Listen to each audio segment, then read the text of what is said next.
Afternoon, everybody. Hello and welcome to the conference for the launch of the European Social Economy Action Plan. Welcome to those of you who have joined us in person and also to those who are following us online in Europe and beyond. Let me just give you a few pieces of basic admin so that we can all collaborate effectively this afternoon. We will be using Slido to collect your questions.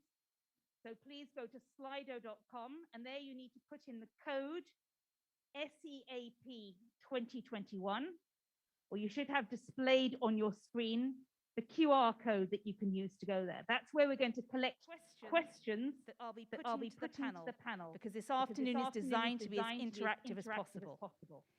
If you're tweeting or using social media, please use the hashtags SEAP and social economy. We're delighted to welcome you here in which is a social enterprise itself.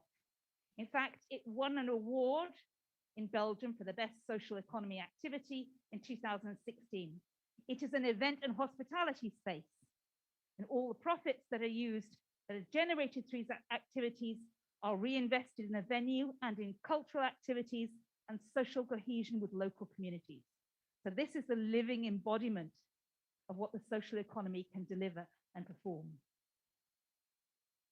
We are following the COVID safe rules here. Everyone will be wearing a mask and be respecting the distance where possible.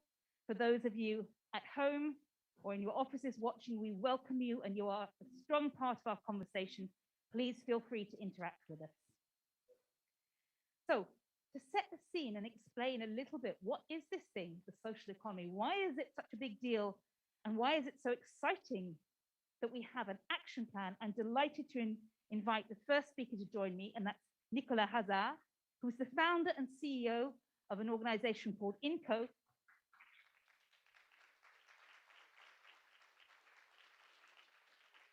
And he's also an advisor to the European Commission on the social economy.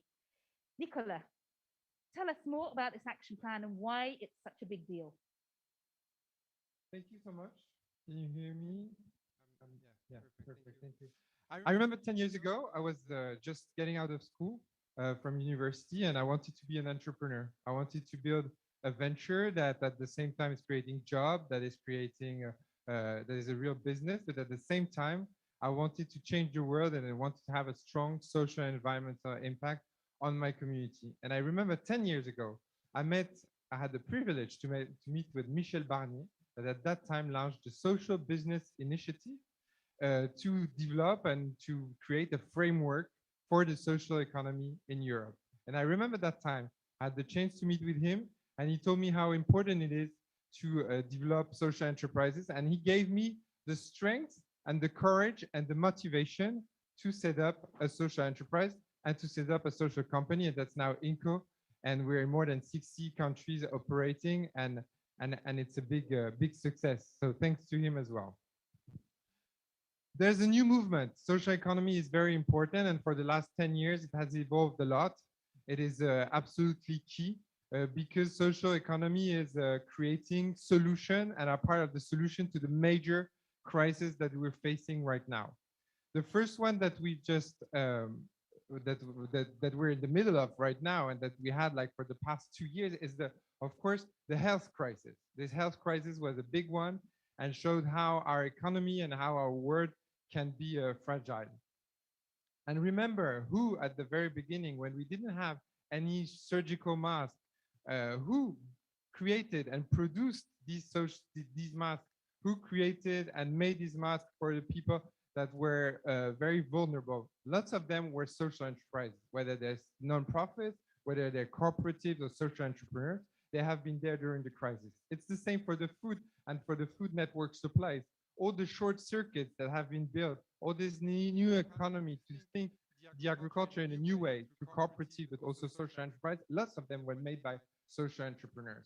And of course, the elderly people, our retirement homes, our hospital, lots of them are run, even right now, by non-profit or by mutual organization or by social entrepreneurs, and they're part of the social economy. So the social economy is, first of all, very resilient.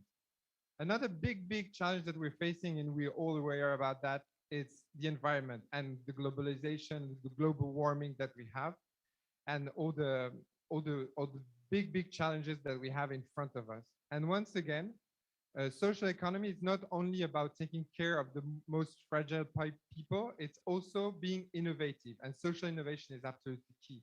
In the environmental sector, circular economy has been invented by social entrepreneurs, by the social economy in general, making the waste that we produce a resource for building a new economy.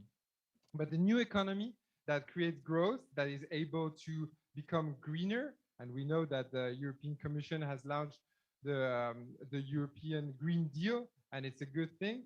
But without the people, an economy that is unequal, is not an economy that is sustainable in the long term. And that's why it's absolutely also key, uh, besides the environmental policies that we're launching, also to work with people and to develop an economy that works for people. And that's where also the social economy plays a key role. There are today millions of neat people, young people that are not in education, not in employment, not in training, and that need resources, and that try to get into the labor market right now and are facing real difficulties. These people are millions in Europe, and lots of them haven't been able to be helped and supported by the local governments. Today, lots of foundation, lots of nonprofits work with these need people, especially with through work integration social enterprise, these companies that hires these long-term excluded people from the job market and help them build a future, create opportunities, give them skills, whether they're hard skills or soft skills, to succeed in their future. And once again, social economy is there because social economy is inclusive. And maybe the last crisis that I think is the most frightening to me, the most scary to me, and I really think we should do something, is the democratic crisis that we have in front of us today. And there are lots of studies about that. People that are under 30 in Europe, in the US, and in lots of places in the world, but in Europe as well, think that it's not absolutely necessary to live in a democracy. And that's very scary because lots of people think that maybe having an authoritarian regime could be also a solution. And lots of young people have lost the hope and don't cherish as we cherish our democracy and our democratic system. And that's a big threat for the future. And we need to give a new hope and show how our democratic values are absolutely key for the world that we want to build for tomorrow. And therefore, there's only one solution for me. It's education, education, and education. Education is the key. Bringing an education to lots of the European citizens is absolutely fundamental. And once again, there are lots of people and actors of the social economy that are pushing that hard and that are trying to get education to a lot of people that haven't had the chance really to stay in the education system, that are dropouts, for example. And lots of the players are working. Lots of the players of the social economy are helping this new generation. So for me, that's key. So you understand, social economy is all about that. It's the solution for the world that we want to build, a world that is inclusive, a world that is sustainable, a world where our values of democracy is in the center of it. And once again, I want to thank all the commission for this action plan, all the teams that have been working a lot, and all of you, I know from the 27 countries that have been contributing, giving us ideas, and really trying to spread the word. And you're the actors, and you're going to make the difference in each of your countries. So thanks a lot. I want to thank Commissioner Breton, of course, for pushing that, because it's not only about social, it's also about economy. That's key. And of course, my friend Nicolas Schmidt, that is more than just a commissioner in charge of this issue, that is a real ally, that is a friend, that is part of the social economy family, that is pushing hard for that for the last years. So thanks to you. I just hope that in 10 years we remember that moment, that there's gonna be young entrepreneurs that will come on stage and will say, "Oh, thanks for you for this moment. Thanks for you to you for this action, because it gave me the motivation, the energy to myself create a social enterprise and to develop stuff and to make Europe a better place." Thank you so much. Thank you.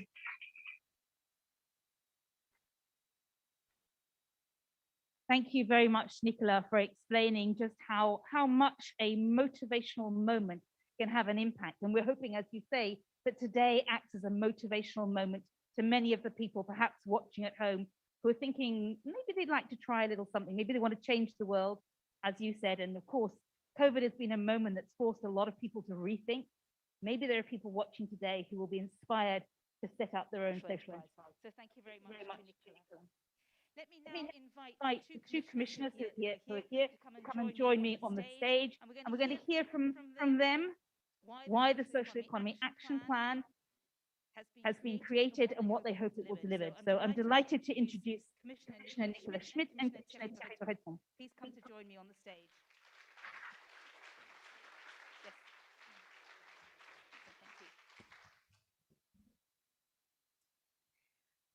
Thank you. So welcome. Commissioner Schmit, I'm going to ask you first. We heard from Nicola just now that this isn't just another dossier for you. This is something close to your heart. This is a passion and an objective that you've had for some time. So tell us, what is your personal connection to this? Why is it so important to you personally that Europe does something on the social economy?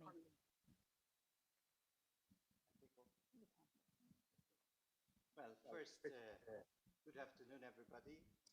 It's a great moment, a great pleasure for me to be here, together with my friend Thierry, and together with all friends. Well, I discovered the social economy about 7 years ago. I became a minister of social economy. I'm very open, not knowing exactly what it meant. And I remember my first meeting in Italy. And an Italian person, I noticed that this was an incredible force. There was really a strong motivation among all the people who are engaged in social economy. And so briefly after, I met Nicola in Paris, at Factor Carré, and we decided, I remember very well, to do something during the Luxembourg presidency. And we started to do something on the Luxembourg presidency with a lot of stakeholders, getting a council on social economy. This was a few years after Barnier had. I'm allowed words. After Barnier had launched the Social Business Initiative, so we developed that. And finally, to cut a long story short, when I had my meeting with the president of the Commission, I said, well, I would very much like to work on social economy too. And she said, okay, I will see. Could you give me a short note on social economy? And finally, I found then in my mission letter the idea of this action plan. And together with Thierry, together with a lot of people in the DGs, in the Commission, we made it. With your help, with the Social Economy Network, which is a large network, a very creative and innovative network, we made it. Thank you.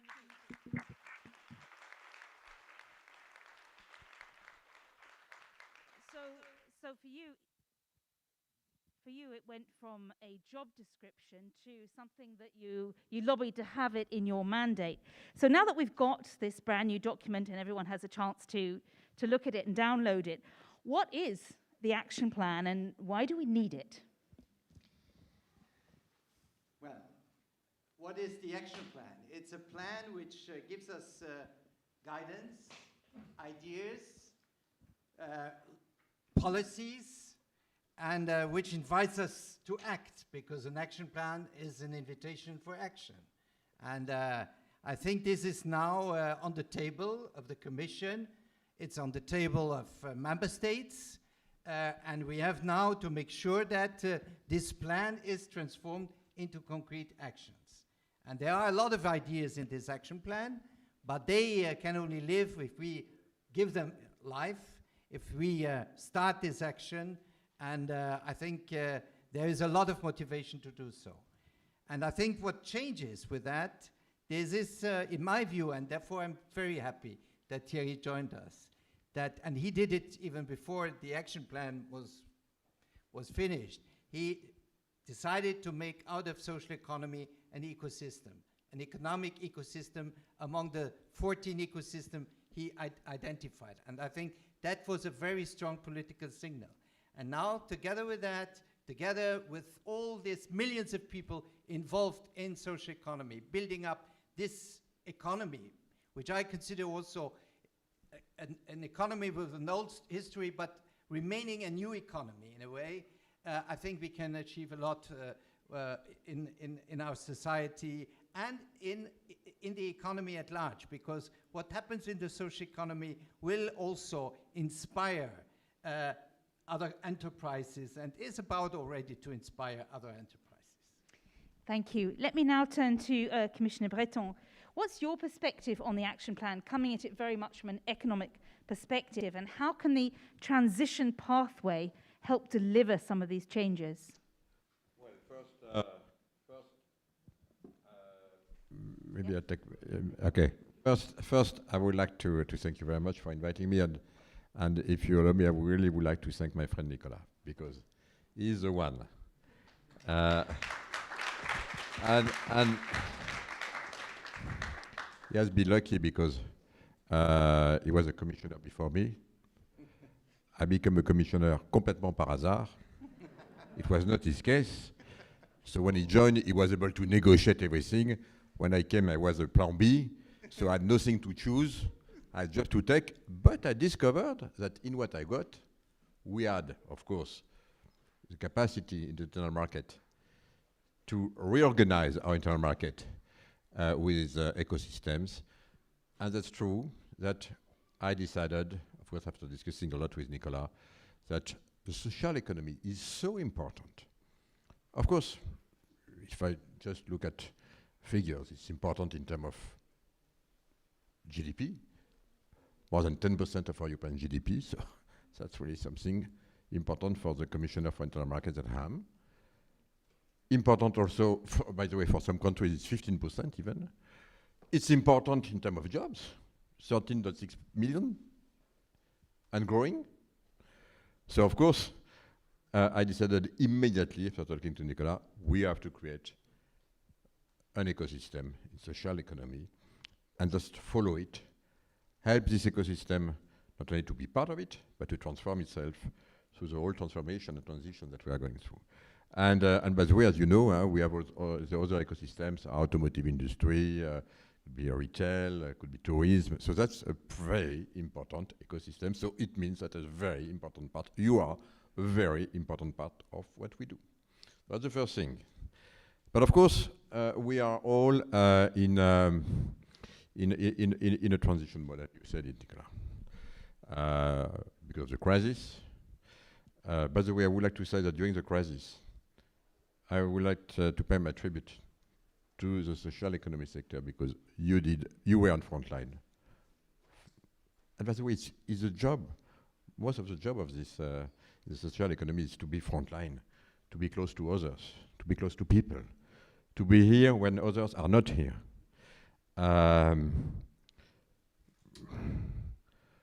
Comme on dit en français, de tricoter des liens. Il y en a qui tricotent des chaussettes, des éléphants, des pullovers. Il y en a qui tricotent des liens. Et vous tricotez des liens within the society. By the way, that's why it's pretty smart. Huh? Yeah. No, but it's pretty smart. Nothing is done by hazard, I know. Nothing at all. But this being said, I mean, the social economy is playing such an important role, and in this consideration, it's extremely modern, because this is what we need. We learn it during the crisis more than ever. By the way, thank you for everything which has been done, including when I was in charge of the PPE. These things, they were frontline, doing days and night to make sure that our health personnel will be able to be fully protected where we are missing for this equipment. But this being said, when we look at what we had ahead of us, and we spend a lot of time, Nicolas and myself, to work on the transition, let's say, the triple transition. Of course, the Green Deal, and social economy will play an extremely important role here. Being against the last mile. The digital transition. We, Nicolas, that's a big project for both of us. We need to make sure that social economy will also benefit, will also be part of it, will also be in the front line on the digital transition. And we know that for some of them, we need to be here. We need to give them also the trainings. We need to reskill. We need to offer them opportunities. And then, of course, we have the resilient. And I think it is very, the third transition. And I think it's a very also resilient. It makes us stronger. And the last point I would like to say is that two things, if you allow me. The first one is that I said it's modern. It's modern also because a lot of the young generation, Nicolas, they love to work for something. They love a purpose. And this is what we offer here. So that's a model. It embeds all our values, all our European values, and it's a fantastic opportunity also for more and more of the new generation to do a job with a purpose and to be part of the society, to be part of our cohesion, to be part of our European project, because our values are strongly embedded here.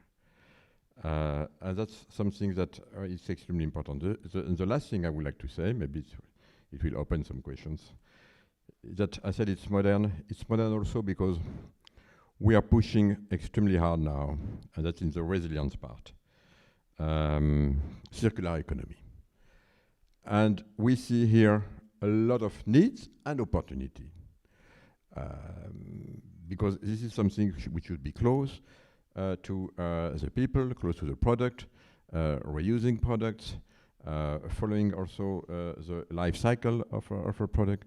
So that's a very probably potentially important reserve of jobs, activities, but here also, Nicolas, we need to make sure that the skills will be here, and this is why we have decided, Nicolas and myself, to have this transition pathway also for the 13 million, almost 14 million women and men working in this very important field. Thank you. Thank you.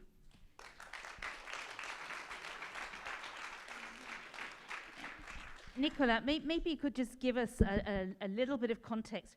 What are the actions that are in the action plan, and how would this change for people on the ground? We've heard about the energy, we've heard about the dynamism, we've heard about the purpose, the knitting together of connections between people that the social economy delivers. What's in this action plan that will make a difference to the people who are either in it or interested in going into the social economy? Well, I think the first achievement is that there is a strong recognition of social economy now at European level. There was a first try by Barnier, Commissioner Barnier, but now we have an action plan, we have something very concrete, very solid, and there is a strong commitment by the Commission for this ecosystem called social economy. This is important because this takes this economy, which is a very important one in terms of GDP contribution, in terms of jobs, out of a corner where it has stayed in some way. And it's now part of the whole economic picture of Europe. So this is a first element which is important. And this means also that European policies will fully apply, will fully include social economy. So when we are talking about technology, when we are talking about the Green Deal and climate change, when we are talking about money, also the RRF, well, social economy, it can be an equal partner in this, in all these dimensions. So this is recognition, visibility, which should also be a motivation for all those active in this social economy sector. Second one, certainly it's more targeted. We have to see how can we really support social economy in its development, in its scaling up, because very often social economy develop, but then there is some kind of a ceiling which they cannot just pass over. And here I think it's important that the European dimension, the internal market is there. Why should the social economy entity, be it an enterprise or an association, not take advantage of the internal market? And this is important. But to do that, we need also to bring some kind of recognition into the diversity. Because when we are talking about social economy at European level, well, there is not one size fits all. There's a big diversity which has grown through the history, the practices, the personal and social commitments, organizations, civil society, and so on. So diversity is part of the social economy at European level. And I think nobody wants to change this diversity, because this is also something which makes this sector so rich. But we have to bring in the possibility to recognize each other's system. There are criteria, there are values, and the Commissioner has mentioned, Thierry has mentioned the importance of values. There's a way how entities, be it enterprises or whatever, or cooperatives, are managed. So we need to have some kind of a mutual recognition. And that's something we will still work on it. That does not mean we will now have one European harmonized system, how a social economy should work. No, I think we have to find a certain number of points which allow in one country to be recognized if I come from another member state. So this is some kind of a level, creating a level playing field for social enterprises or social economy entities. So this is something we will work on together with the sector all over the 27 member states. We have announced that we will come up with a new recommendation next year, which bring up these ideas and will help member states also to evaluate what is finally the main features of a social enterprise. And then we have a lot of issues like state aid, like finance. Finance is key. And here also we see that for social economy entities, very often they have difficulties to find the right finance because banks are a bit reluctant. Now perhaps they will be less reluctant because they notice, well, social economy entities are recognized. They have now gained some kind of European status. Europe is really recognizing social economy. So this is also important for the financial issue. And here we have still to work. I said it's an action plan. Now we have to put life into the action plan. We will do it in the Commission. We have to do it with you. We have to do it with member states, local authorities. Wherever there are social entities, we will be there and help and discuss and create. Thank you very much. And I'm going to invite to give a reaction Martin Sandbu from the Financial Times. And just while he's doing that, I'm inviting you, if you've got a question you'd like to put to the commissioners, to use Slido. And as a reminder, you go to slido.com, and the code you need to put in is SEAP 2021. If you have questions that I can put to the two commissioners, and I see a couple have come in, but Martin, let me just come to you. I noticed you nodding when the commissioners were talking about the size of the sector, its flexibility, how quickly it responded to urgent needs, this special role of knitting together connections between people. We've heard about the democratic crisis, the green transition. It sounds a little bit like the social economy is the magic sauce. What's your view, Martin?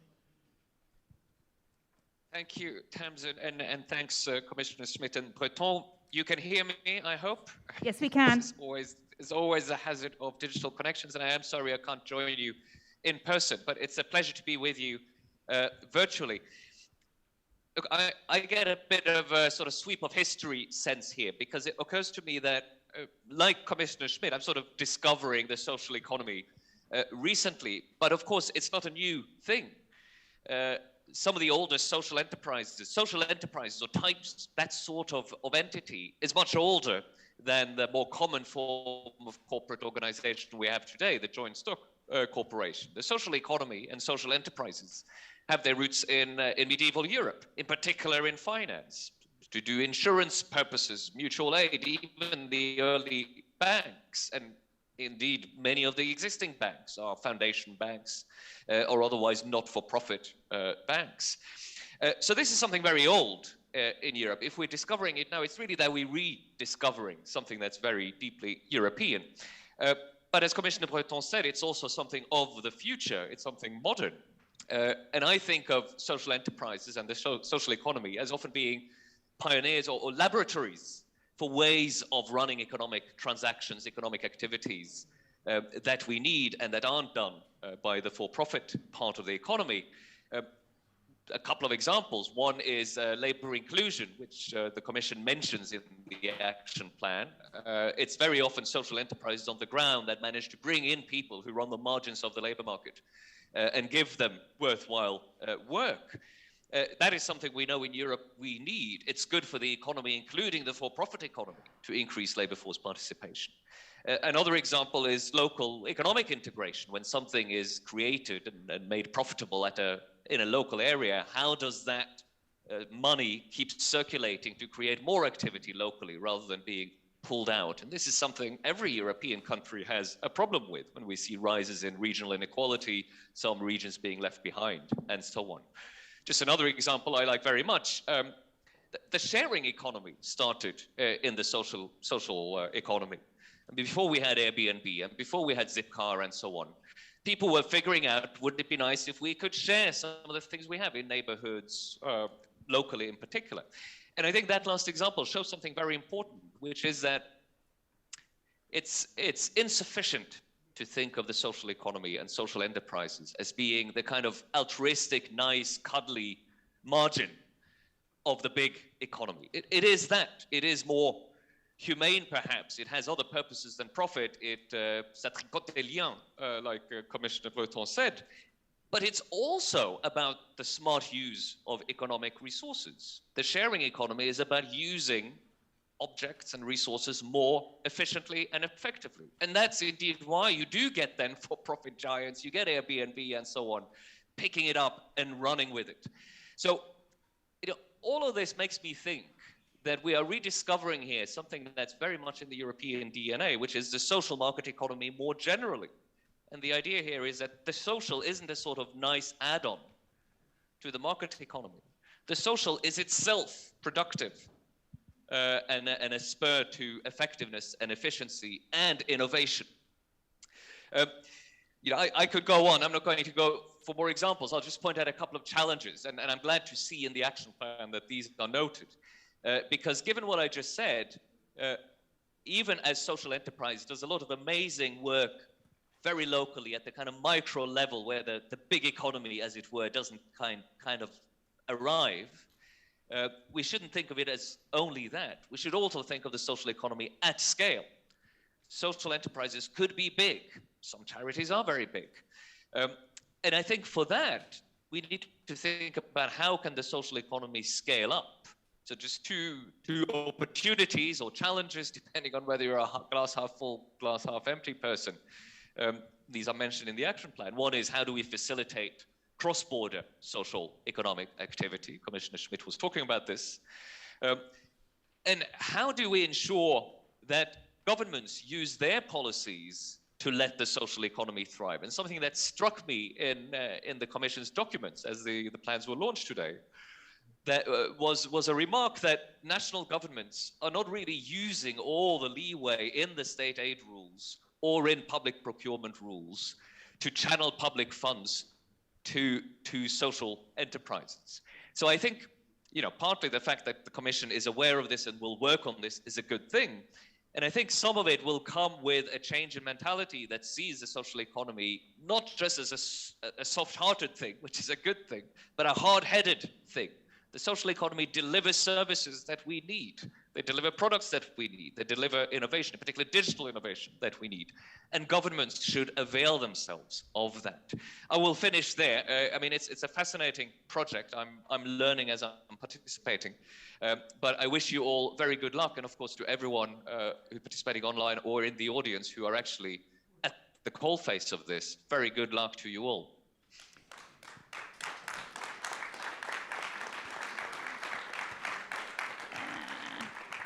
Thank you very much. And before we go to the next session, I'd like to ask each commissioner one question that's come from the audience.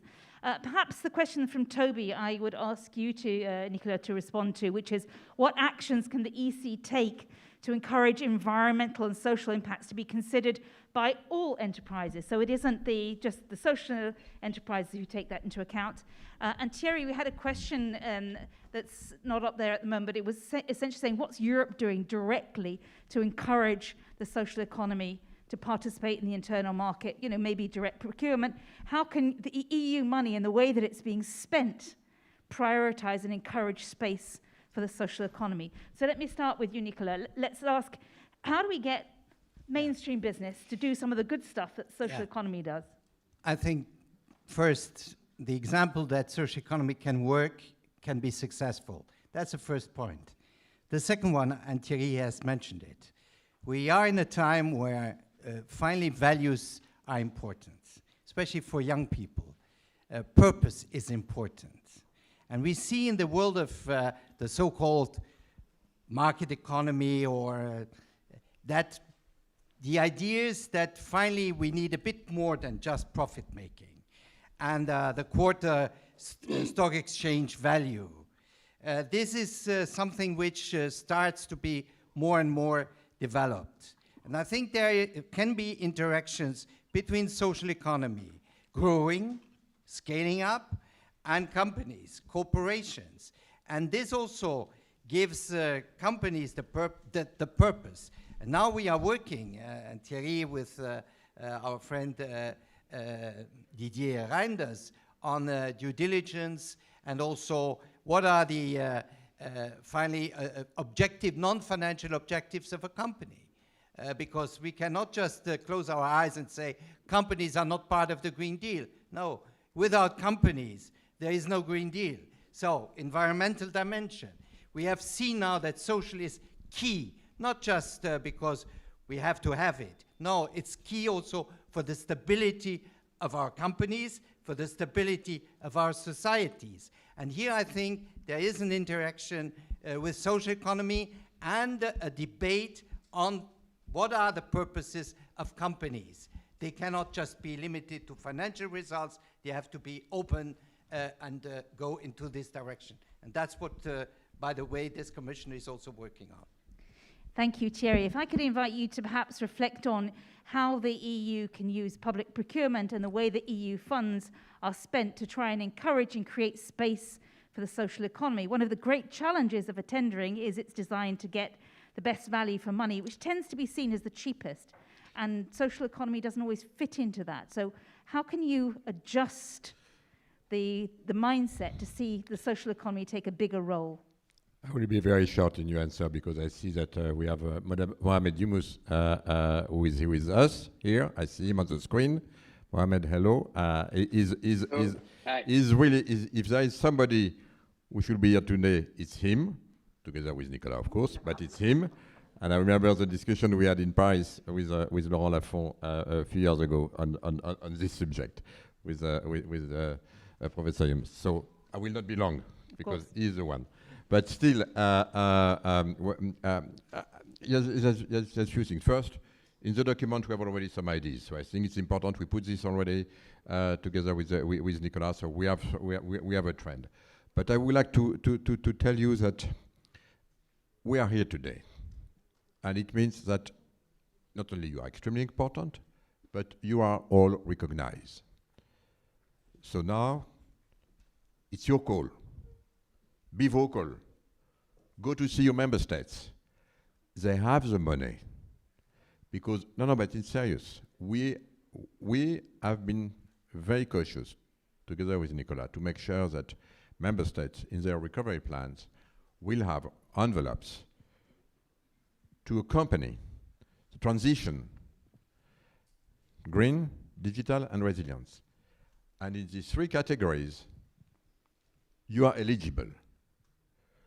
But of course, and that's the second thing, we need projects. And the member states need projects. And you have the projects. So move, let's go. You have projects for the green transition, go. You have projects, and you need skills for the digital, go. And by the way, for the resilience part, and especially in circular economy, by the way, this is an area where we need a lot of digital skills.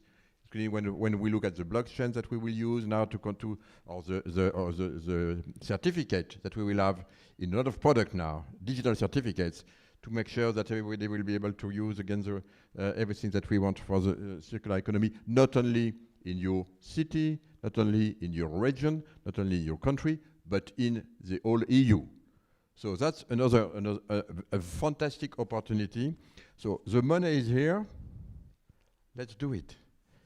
And time is of the essence, because we were pushing member states to make sure that they have 2 years now to move.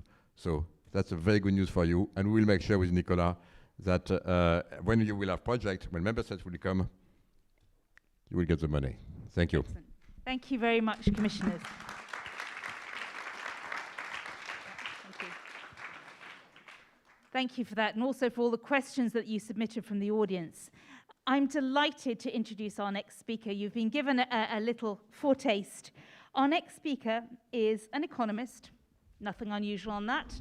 A banker, again, nothing unusual in that. But he is also, and perhaps most proud of, being a social entrepreneur. And as a result of that, he's also a Nobel Peace Prize winner. I'm absolutely delighted to introduce to everyone Professor Muhammad Yunus. Welcome to the launch event for the Social Economy Action Plan. Now, of course, you are absolutely well known for creating a wide understanding about the social economy, but your work challenges traditional economic orthodoxy on motivation and self-interest. Why hasn't there been enough attention to the very powerful concept of the collective interest? Thank you very much for inviting me. Let me respond to your question. I have been saying that traditional economics are forgotten about the collective interest. So they assumed human being someone driven by self-interest only. So self-interest in economics is translated as profit maximization. Because it assumed that way, they created the whole economy around that idea. That what the individual should be doing, be pursuing that one goal, profit maximization.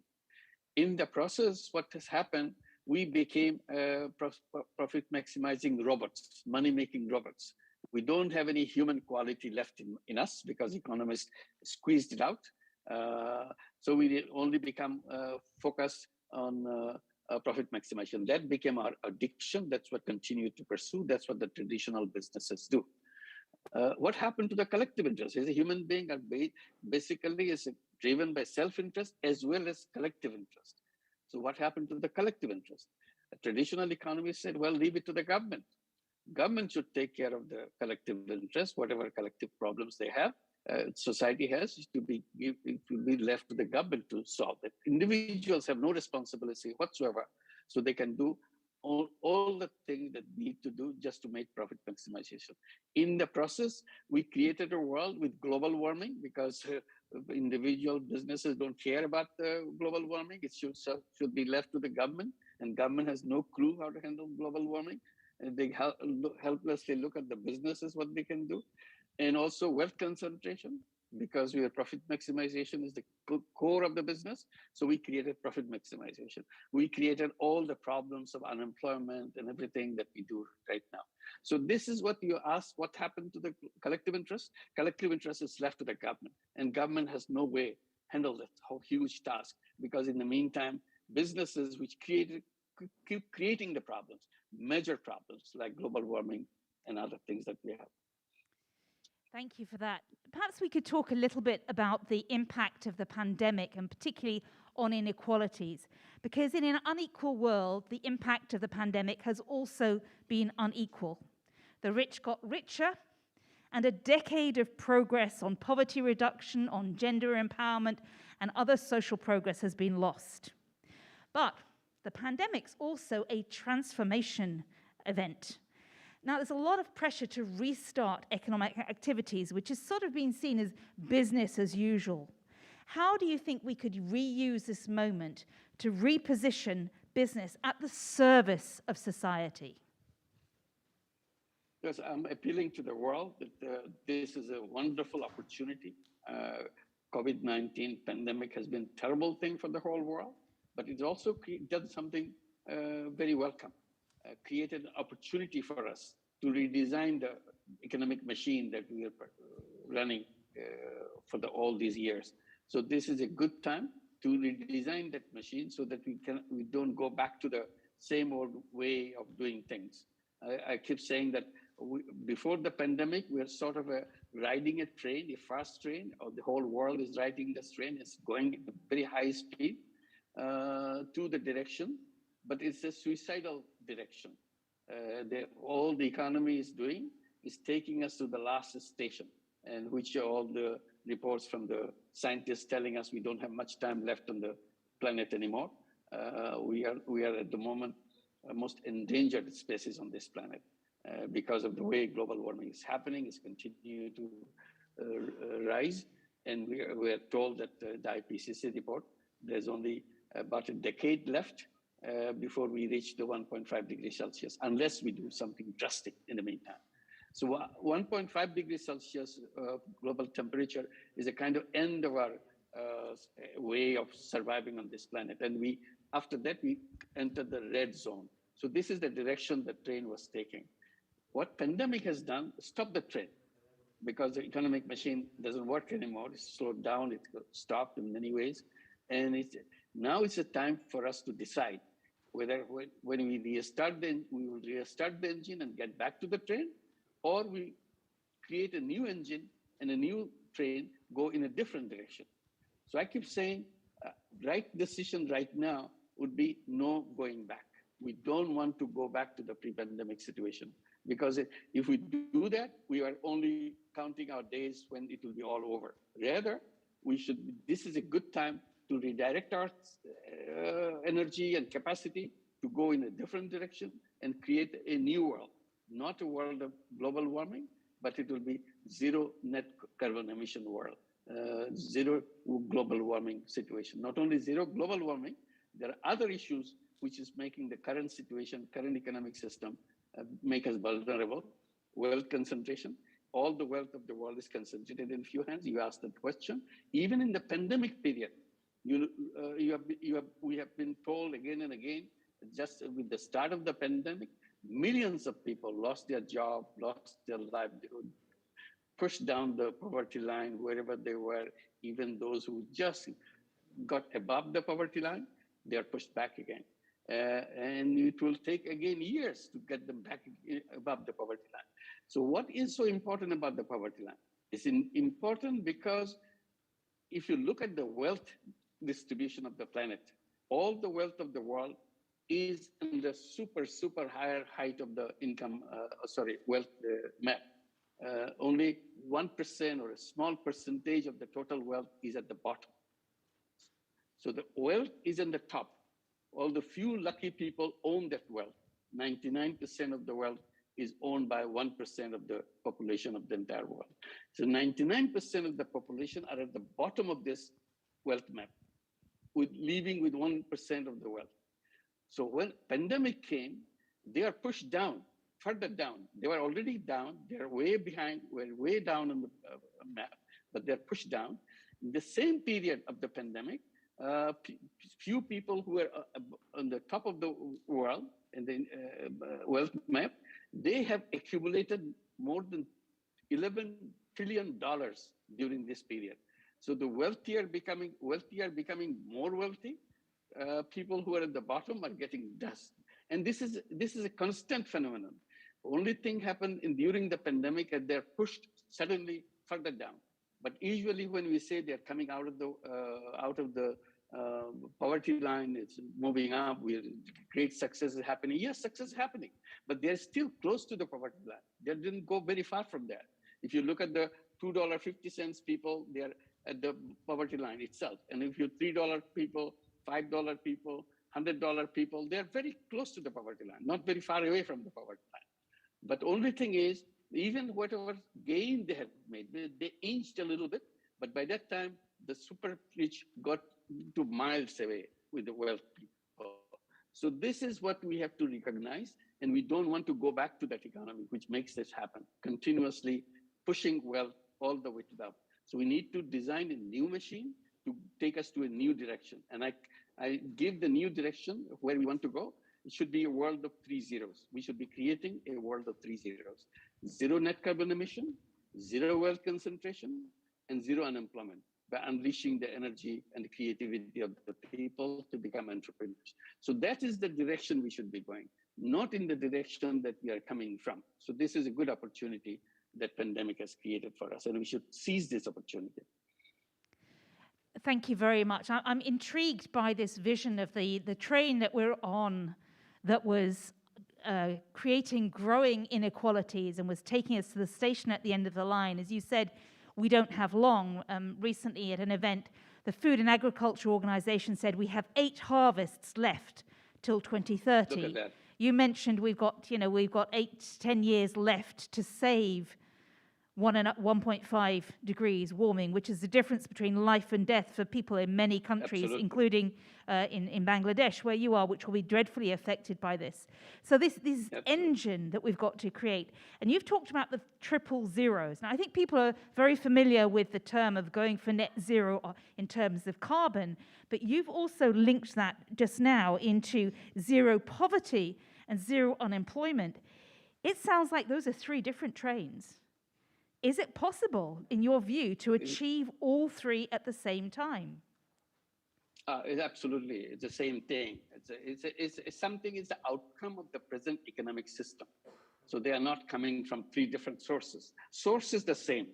If you want me to say in one word, what is the source is? The source is profit maximization. So everything is happening because of the profit maximization. Profit maximization is creating the world, unlivable world, because of the global warming.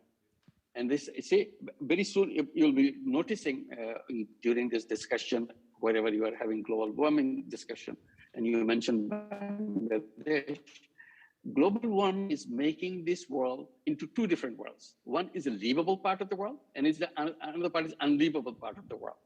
So unlivable part of the world, like this, for example, all these island countries, which will islands will disappear, and the people have to go to some place where they will be safe. So they will be rushing to the places where they will go for the livable part of the planet. And as though days go by, the livable part will become smaller and smaller, unlivable part will become bigger and bigger. And then it will be so small that 8 billion people on this planet has to hold this small, tiny area, which is still livable and is still getting squeezed and squeezed further and further and so on. And that will be tremendous tension, the confrontation among people, among the nations to save their people, push them. And this is not a usual migration thing we're talking about. Migration is for better life. They want to improve their life. This is for desperation of saving their life. It's not about improving their life. Simply hold on to their life, their children, their families, and so on.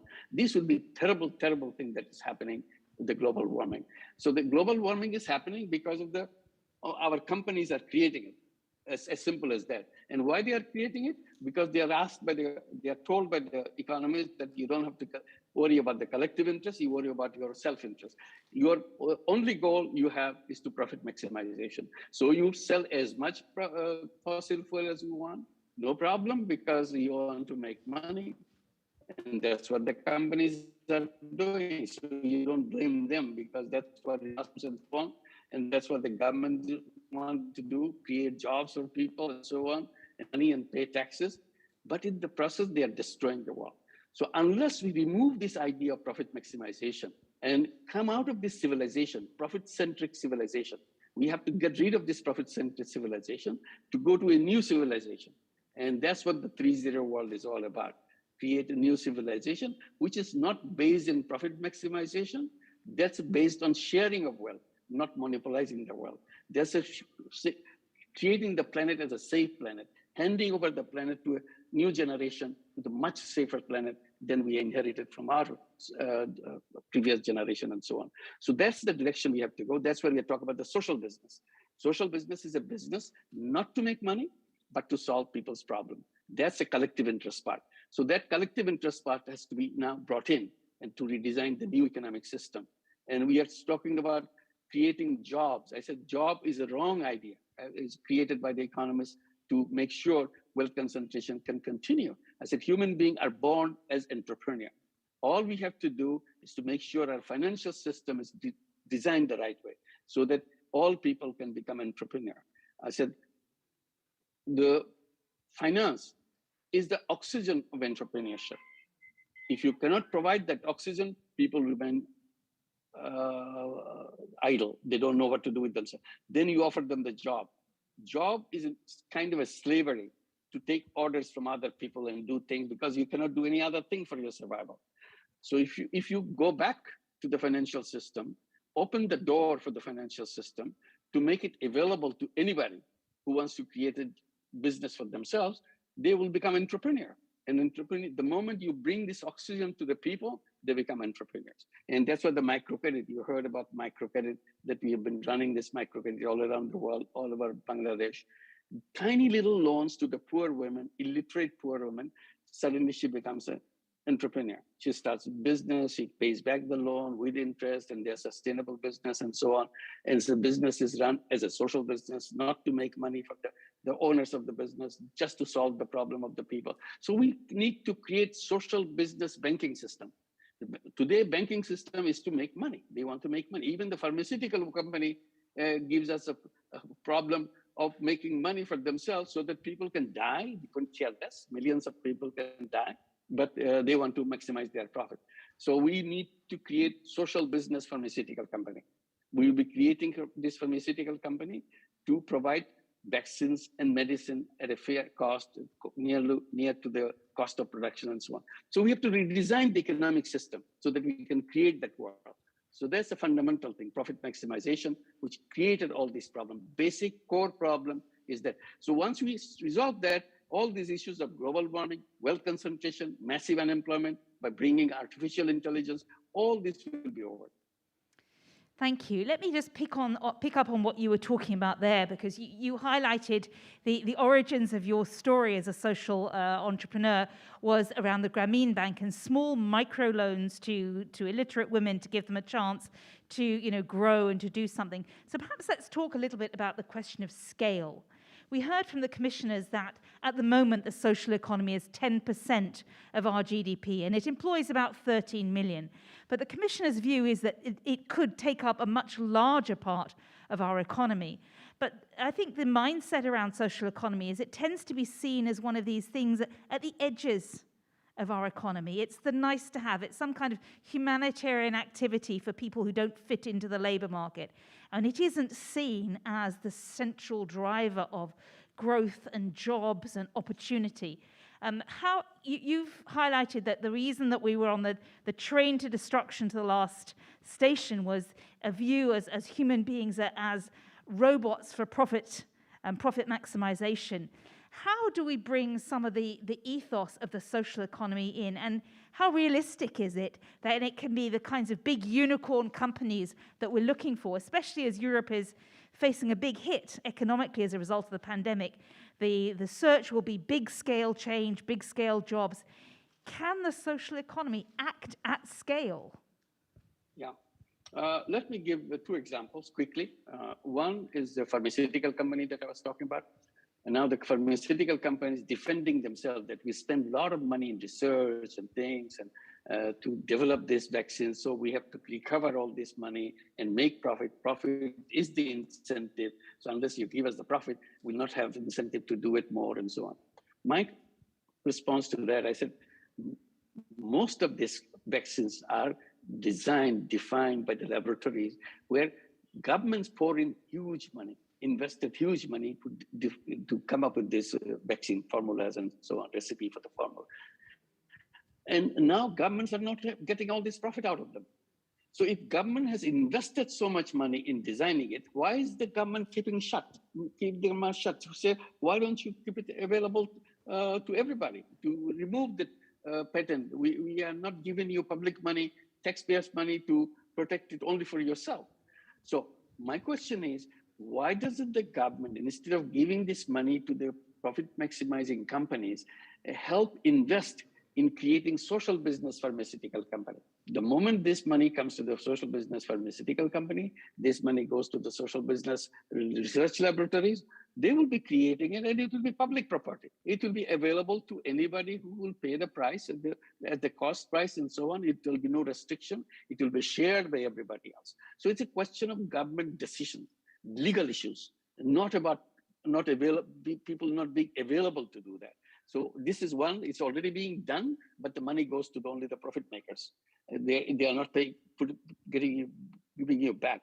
Why doesn't the government create a social business fund so that anybody who wants to create social business can take the money from the social business fund and start the social businesses to do that?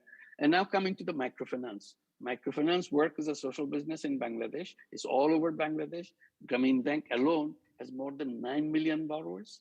97% of them are women. We have been running it for the last 44 years. Still, the payment record has remained as 97% and above. Nobody said it cannot be done. It's get done. It's an economy which helps millions of people to get out of the poverty and so on. That's why microcredit became known. That's why microcredit was given Nobel Peace Prize. But what happened to the banking system? Banking system remained the same way. They want to give the money to the rich people. They want to give trillions of dollars to the fossil fuel industry, not to the poor people. Why? Poor people cannot pay back. Poor people cannot give you the return to cover all your costs. They do, but fossil fuel money will be much more attractive to you because they give you more profit. So profit maximization take you to the fossil fuel industry. Profit maximization takes you to plastic industry. So you're investing in that. And in the process, you're destroying the planet. Here, if you had done it on the other way, create a social business fund and invested in creating microcredit institutions like Grameen Bank to save millions and millions of people during this pandemic who lost their jobs, they will become entrepreneurs. They will grow and continue to grow. And all the young people around the world grow up knowing that they can start their business and retain their business and continue. And the idea of microfinance has spread all over the world. It's not a Bangladeshi phenomenon, it's a global phenomenon. We run even microcredit program in the United States. I give the example of the United States because the richest country in the world.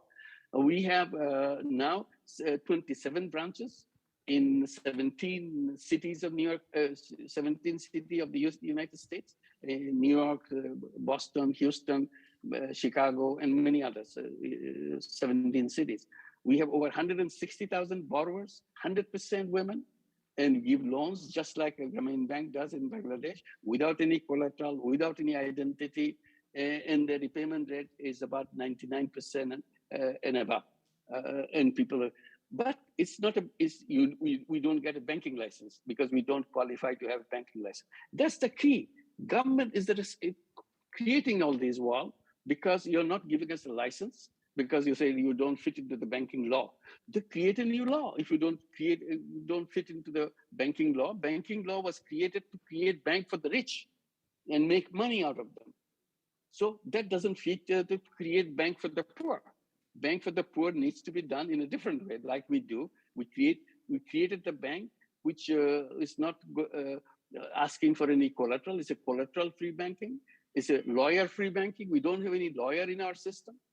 People say, oh, it's impossible. So we have been doing it for 4 years. What is impossible? It's all over the world right now. So why don't you create a new law to create bank for the poor?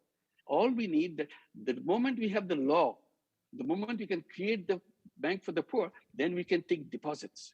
You see, today, most of the microfinance organizations are run by NGOs. That's why they suffer. They cannot grow because donors have to give the money. They cannot take deposits from the market. If you can take the deposit from the market, money is not a problem, but law doesn't allow it. So I go back to the government to take action, create microfinance banks, to create social business microfinance bank, create legal framework to do that. Most of the time is a legal framework because legal framework is based on the theories of economics that was promoted to maximize profit. They didn't think about solving people's problem. The moment it's a creation of people's problem come, the law become an obstacle. So we need to address those legal issues to make it happen. Thank you. And if I could ask one last question, what advice would you give to the European Union and member states? You've already mentioned there is make sure that the legal framework is supportive of the philosophy of the social economy sector and allow them to have the financing they need. But if you had advice, and here in Europe, we're coming towards the Christmas period, and my kids write a letter to Santa to say what gifts they would like. Yeah. If you were going to be writing a letter to the European Union and its member states on the gifts it could give to the social economy sector this Christmas, what advice would you be giving? One is create a big social business venture capital fund so that anybody who wants to start their own business for the first time as an individual person, any unemployed person, any half-employed person, or whoever, or somebody who out of curiosity wants to create a business, a social business particularly, but any kind of business, even money-making business, that doesn't matter. This fund will be available to them so that they can do that. It's a business proposition, not a charity proposition. They will be responsible to return the money so that they can get more chunk of money in the subsequent tranches and so on, and they grow their business. This is the finance is the key. I would say the most important thing you can do, pay attention to the laws governing the financial system and make sure social business, banks, social business, financial system can be created by changing the law. We are not asking for money. Simply remove the barrier. That's the only way. People have the ability to do it. People are willing to do it, but the law doesn't allow to do that. So one is to creation of a fund, social business venture capital fund, and every country can have a social business venture capital fund within the European Union. And they can do this same thing when they are giving the foreign aid, put their money in their respective receiving countries to create social business venture capital fund. And instead of donating this money, instead of giving away this money, create a fund so that people can take this money and turn themselves into entrepreneurs and solve the problem of the country, of the neighborhood, of the people who are there, so that this becomes a business proposition rather than a charity proposition. Excellent. Thank you very much. And I'd like to say a warm thank you to you, Professor Yunus. I know it's very late in the evening where you are, so thank you for staying up to spend some time with us and sharing your insights. It was a real privilege to have a chance to talk to you, and I'm sure the audience shares that experience as well. You were a visionary well before people had come up with the term for a social economy, and you're still giving us lessons about how we need to reframe our concepts and our views of where we're going in this world. And I sincerely hope that we're able to do, as you said, to get off the train going to the last station and to build a completely new economy and direction. No going back. No going back. Thank you very much, Professor Yunus. Thank you. Thank you. Thanks a lot. Thank you.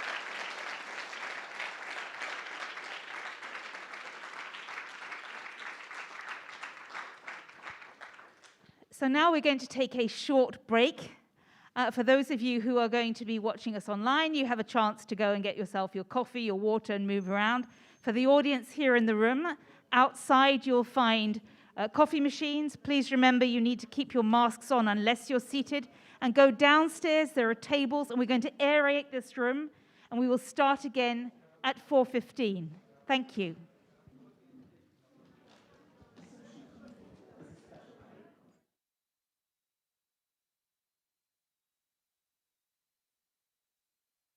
Environmental goals guide economic activity.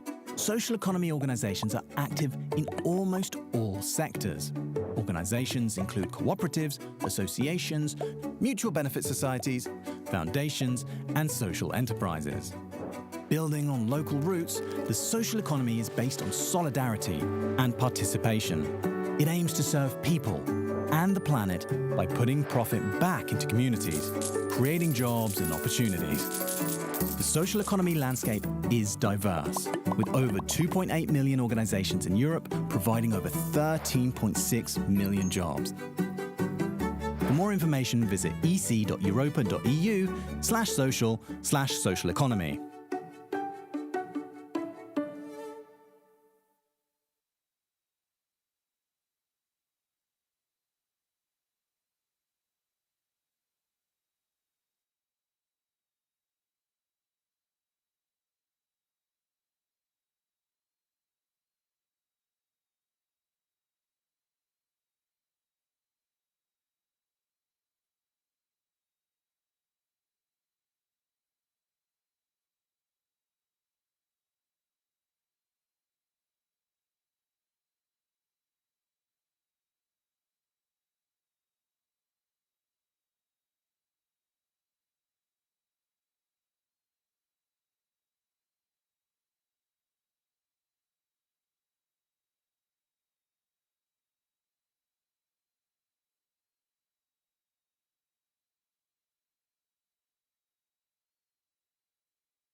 The social economy is a special kind of economy, putting people before profit. Driven by collective interests, social and environmental goals guide economic activity. Social economy organizations are active in almost all sectors. Organizations include cooperatives, associations, mutual benefit societies, foundations, and social enterprises. Building on local roots, the social economy is based on solidarity and participation. It aims to serve people and the planet by putting profit back into communities, creating jobs and opportunities. The social economy landscape is diverse, with over 2.8 million organizations in Europe providing over 13.6 million jobs. For more information, visit ec.europa.eu/social/social economy. Thank you and welcome back to those of you who are watching us online at home and to the audience here in Brussels in La Tricoterie, which is an award-winning social economy venue in the heart of Brussels. So now we're going to put under the spotlight some of the social entrepreneurs and social economy experts who we heard so much about before the break. And in this particular roundtable, we're going to be exploring the alliances for an economy that work for people. And we saw in that little video that the defining feature of the social economy is that it puts people before profits. So this is an element we're going to pick up on. Just as a reminder that if you'd like to ask a question to our panel, you need to use Slido. So you need to get your devices and phones out ready. You need to go to slido.com and you can take a picture of the QR code that you see on the screen now. Or you need to put in the hashtag SEAP2021 for the Social Economy Action Plan. And there you'll have a chance to submit questions and our members of our panel will be able to answer them. And let me just introduce who I have on the stage with me. Here to my right, it's Marta Lozano Molano, who's the founding member of the Oiseau Cooperative, which creates opportunities for rural communities in Spain, particularly the Extremadura region. And sitting here, I have Sophie Fridland, who's from the organization called Just Arrived, and it's for work integration for migrants in Sweden. And I have Stefan van Tulder, who's the founder of Talent Data Labs in the Netherlands. So we're going to have a chance to hear from each of them about their experience and what they've done, and then we'll be bringing in questions that you put to them. So let me start with Marta. Tell us the story of Oiseau. Well, thank you very much for the opportunity. I'm very happy to be here. I'm very happy to share the story of Oiseau because it's the story of a group of young people of a rural region who left their land looking for opportunities, who achieved a successful career in creative industries abroad, and then returned to support the sustainable development of their community. Extremadura, that is our region, is rural, is peripheral, is low populated, so we face many challenges related to unemployment, at risk of poverty population, transportation, but at the same time we have many, many potentialities. We have an amazing cultural and natural heritage, and that's why we decided to return. We returned to lead the change. We were tired of asking opportunities, so we decided to start offering opportunities for us and for others. But at the beginning in 2015, we thought that houses were built starting from the roof. And guess what? It's not. So that's how we arrived in social and solidarity economy. We understood that sustainable development was about people. And it's very similar to an airplane emergency. First, you need to put on your oxygen mask before being able to support others with their own mask. And this is what cooperatives are all about. So we decided to co-found our cooperative, Oiseau Coop, that is a social cooperative working with social and solidarity economy and creative and cultural industries to support the sustainable development of the rural areas. So we empower the people from the local communities to boost their leadership, and we offer them meaningful experiences, capacity building opportunities, knowledge, so they can provide their positive impact. So this is our tools, social economy and creative cultural industries. Thank you. Can you tell me how the social economy adds value to local communities, and why is that so important for rural areas? You've explained some of the challenges that exist in Extremadura, the lack of opportunity, the lack of transportation, the lack of infrastructure. How does the social economy add value and address that? We all know very well what social economy can bring. It's about resilience, it's about sustainability, it's about inclusion. And in rural areas, it's very important. We are very focused in general in rural areas to social services, agri-food. But why I think that is very important, I will tell you from my perspective about the Extremadura perspective, because this is our perspective, and also, you know, this kind of peripheral, low-populated areas has to be also included in the mainstream. As I said, we have many challenges, but we have problems with electricity, internet, you know, these kind of things of rural areas. But we have great streets with very flat, you know, floors to have walks. We have luxury buildings with top technology, but all of them are empty because it's free. We can use it for free, but nobody does, because we are very focused in investing in things and not in people. And rural areas are about people. Social economy is about people. It doesn't only happen in my region, it's something general in my country. But we need to invest more in people, to invest in strategic plans involving effective mechanisms to reduce this kind of gaps that we have involving skilled people, to assist in these mechanisms of equality and equity as well, so we can foresee a scenario in short, medium, and long term. So I think that social economy is the key, but everything is not acceptable.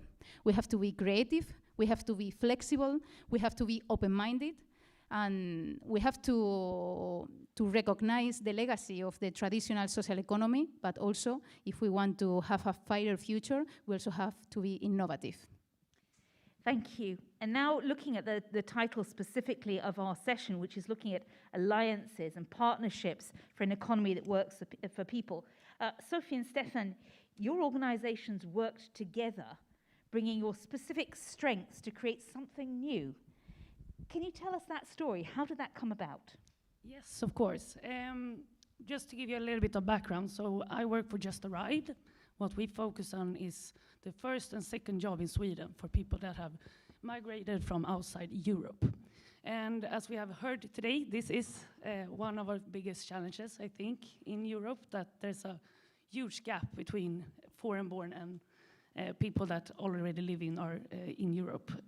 So this collaboration that we have with Talent Data Labs is that we basically match people through a system that can come over those challenges that we can see today. So you see three challenges mostly, which is language. It is, of course, that it's hard to validate people. And then lastly also that you can see that we are biased as human beings. Even if we know about this, we have a big, like it's really, really hard to not be. We kind of confuse competence with people that are like us.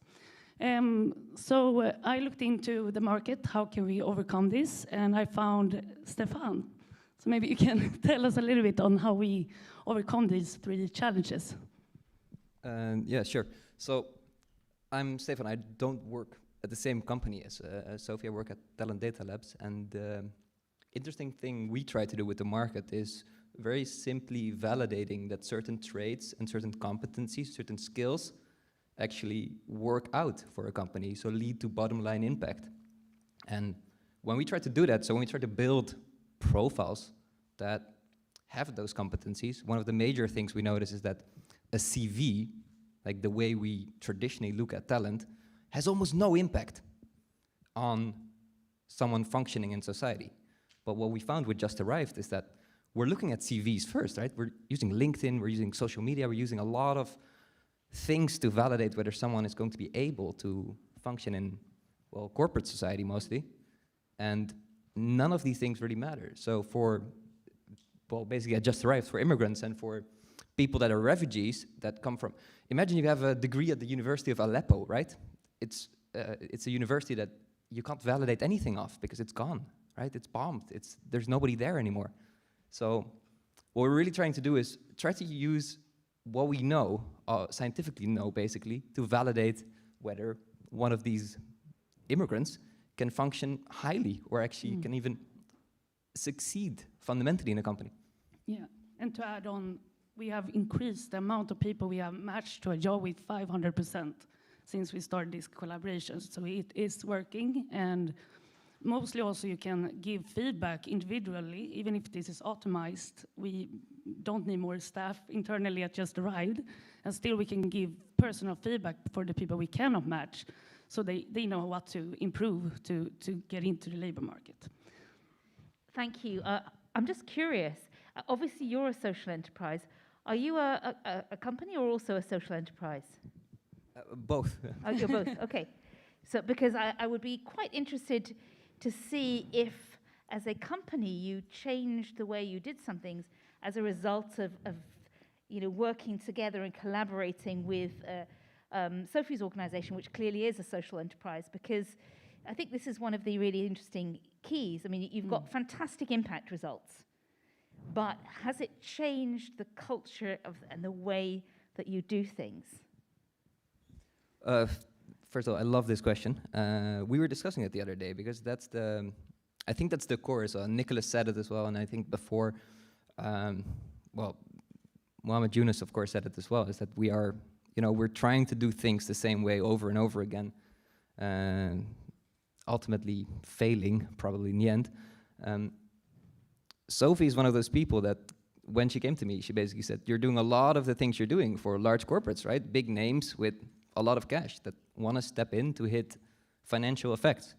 So can't we apply that somewhere? So she's the one that's been challenging us all the time, saying, okay, but listen, let's not chase the money, but let's chase the mass, the most amount of people. So that way of thinking, for me, was, well, given to me by Sophie. So for that, thanks.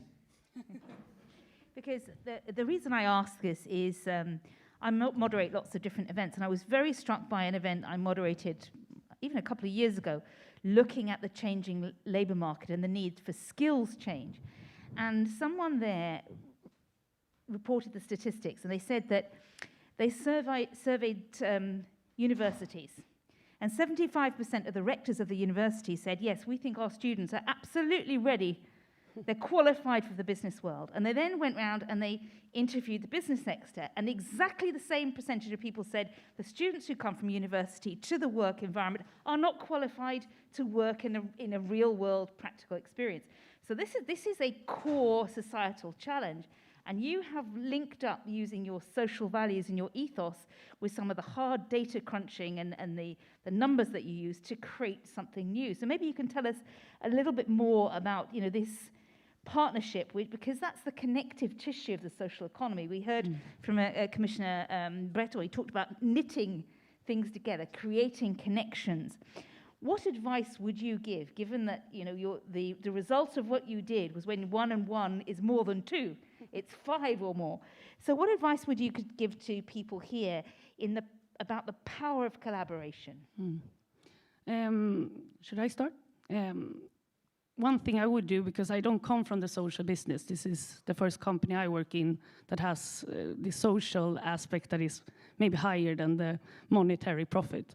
But is to look at what other alliances are there in the corporate world and apply that to the social aspect and make sure, because people contact us all the time wanting to do things for pro bono, and that's great, but it never lasts. So you need to find a collab where we both make also a sustainable business profit as well. So that's really my recommendation to make it work in the long run. Yes. Thank you. Stefan.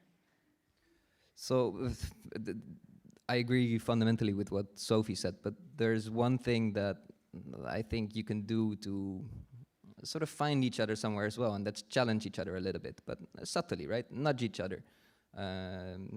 There's nothing wrong with experimenting a little bit, right? So our technology base was really, it wasn't ready for this yet, because we were also talking about, we're talking about immigrants with no records whatsoever, right? So to find new ways of doing things also means you have to step outside, right? So you have to do something new, and if nobody's holding you accountable, if nobody's checking in on you, it gets very hard to do that casually, because you get stuck in your day-to-day, right? So everyone here must get stuck in one train ride or another, to refer to Eunice again, where it's really hard to step out if there's not someone that holds you accountable, right? And we find that with a lot of the parties we collaborate with, if nobody's holding you accountable at a certain point in time, if nobody's checking in on you, if nobody's measuring your progress, you're probably not going to succeed. And you're probably not going to have a really good time either, because we're beasts of burden in a certain way. So we try to win a little bit, right? So we try to grow as human beings. So that's what Sophie does for us, and what Just Arrived does for us as well. They hold us accountable. They show amazing records, right? They grow, well, 500%, I think, last year. And that's the, that's satisfaction. That's your internal motivation, right? And that's what you need. Thank you. And I'm just reminding you all that you can submit questions to our panel via Slido. We'd be delighted to put questions to the panel. But let me now bring Marta in at this point. We've heard about the power of collaboration, and this is very much about alliances. If there are people who are watching this, and we know that many people have ideas about what they could do to improve their local community, and perhaps in the past their idea might be, well, we need to create an NGO to do it. What advice would you give them about saying, social enterprise might be the way to go? My advice would be, I will make an example. For those who work with gender equality may know the expression of purple glasses. When you wear your purple glasses, you see the inequalities, the gender inequalities. And I would recommend to use the social economy glasses to change their perspective. But not only for those entrepreneurs who want to achieve something, to lead the change that they want in their lives, but also to the ecosystem, because without the ecosystem, it's impossible to make something in social economy. I would recommend to use these glasses to public authorities so they can be less pushy with social economy, try to make them fit in a suit that is too small for us, and also to social economy organizations in the territories that have to support the newcomers, to give this mentorship to help them to grow. Okay, thank you. We've got a couple of questions coming in on Slido, so let me invite you to reflect on that. We've got a question from Suzanne who says, what type of support do you need most to create or find these new alliances as a social enterprise? So, Sophie, you found Stefan. You went looking for something, you had a need and you went and found him. So what advice or what support would you have needed? Because that was probably a slow, painful process. Of course, and in general, there is quite a little science behind these type of new issues that we have today. So it was quite tough, but I think I've always worked a lot with networking.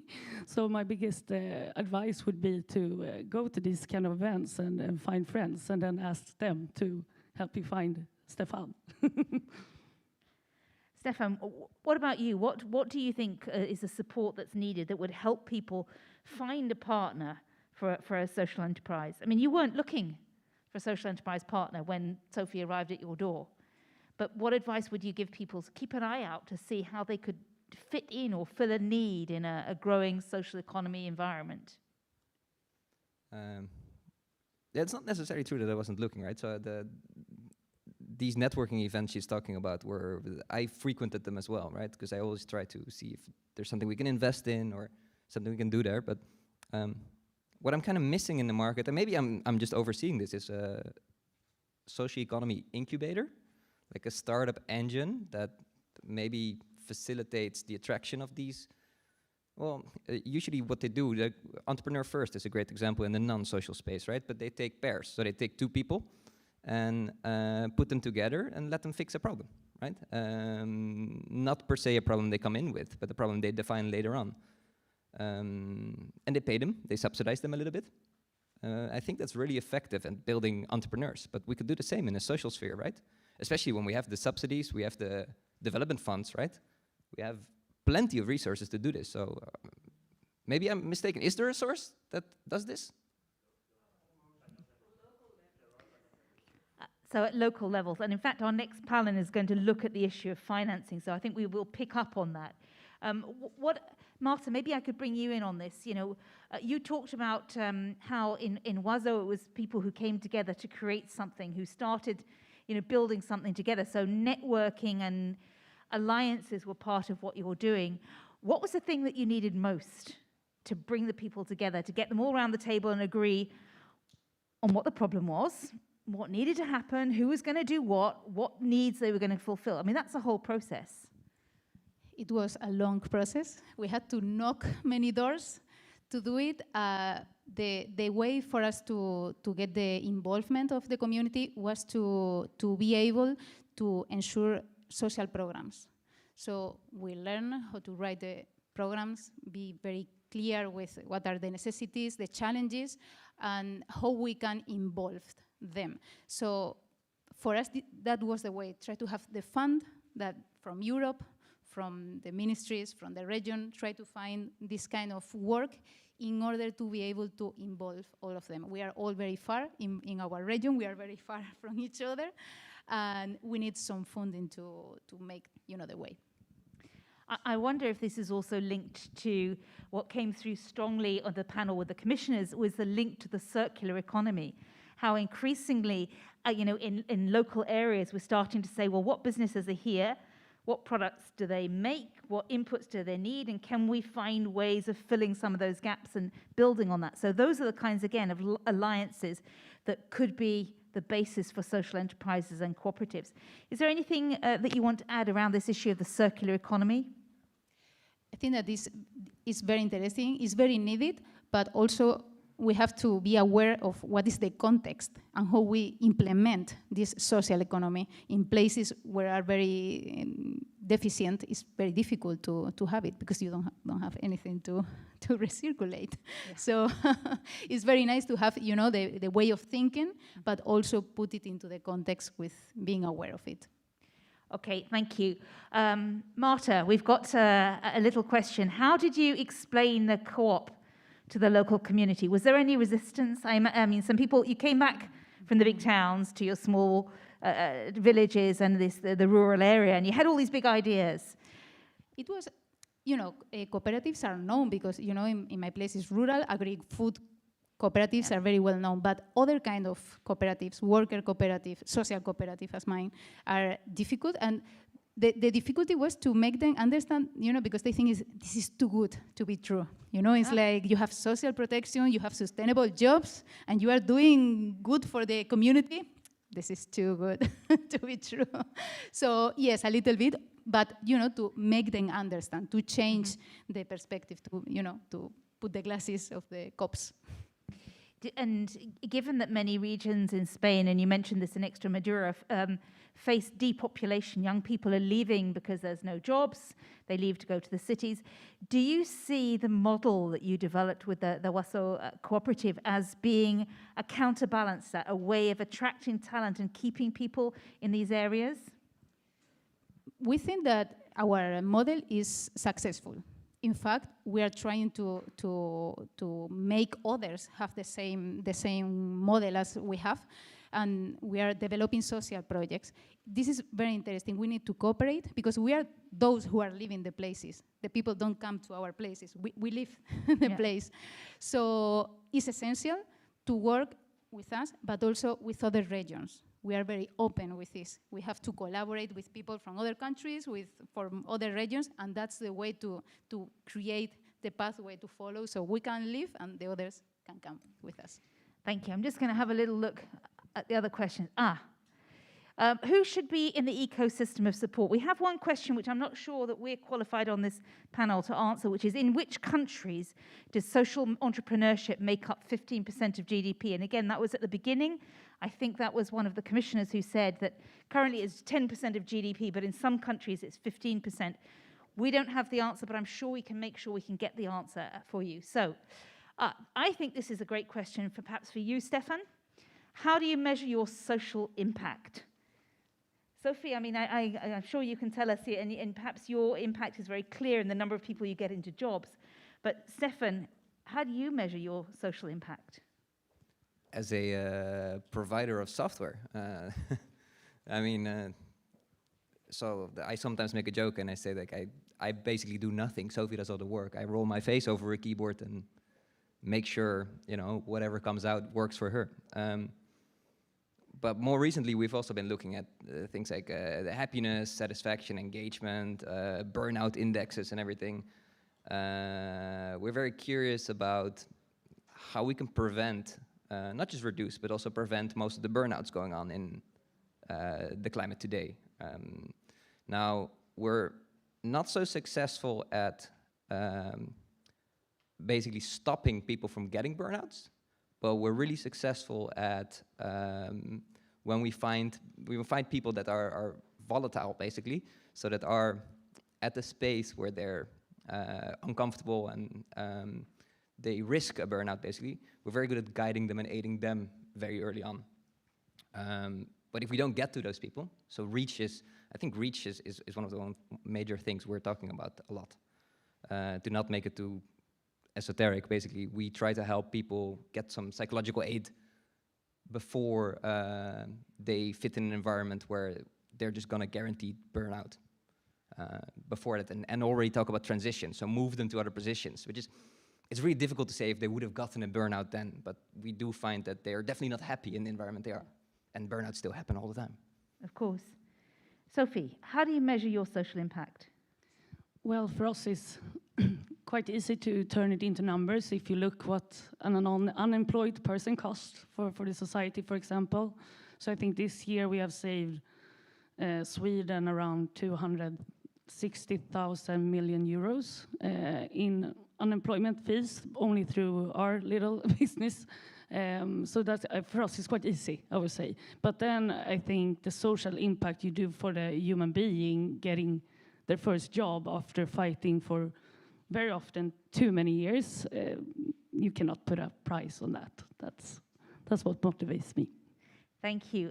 We've come to the end of the time for this panel. It's been absolutely wonderful talking to you, to Marta, to Sophie, and to Stefan. So can we say a warm thank you to the three of them?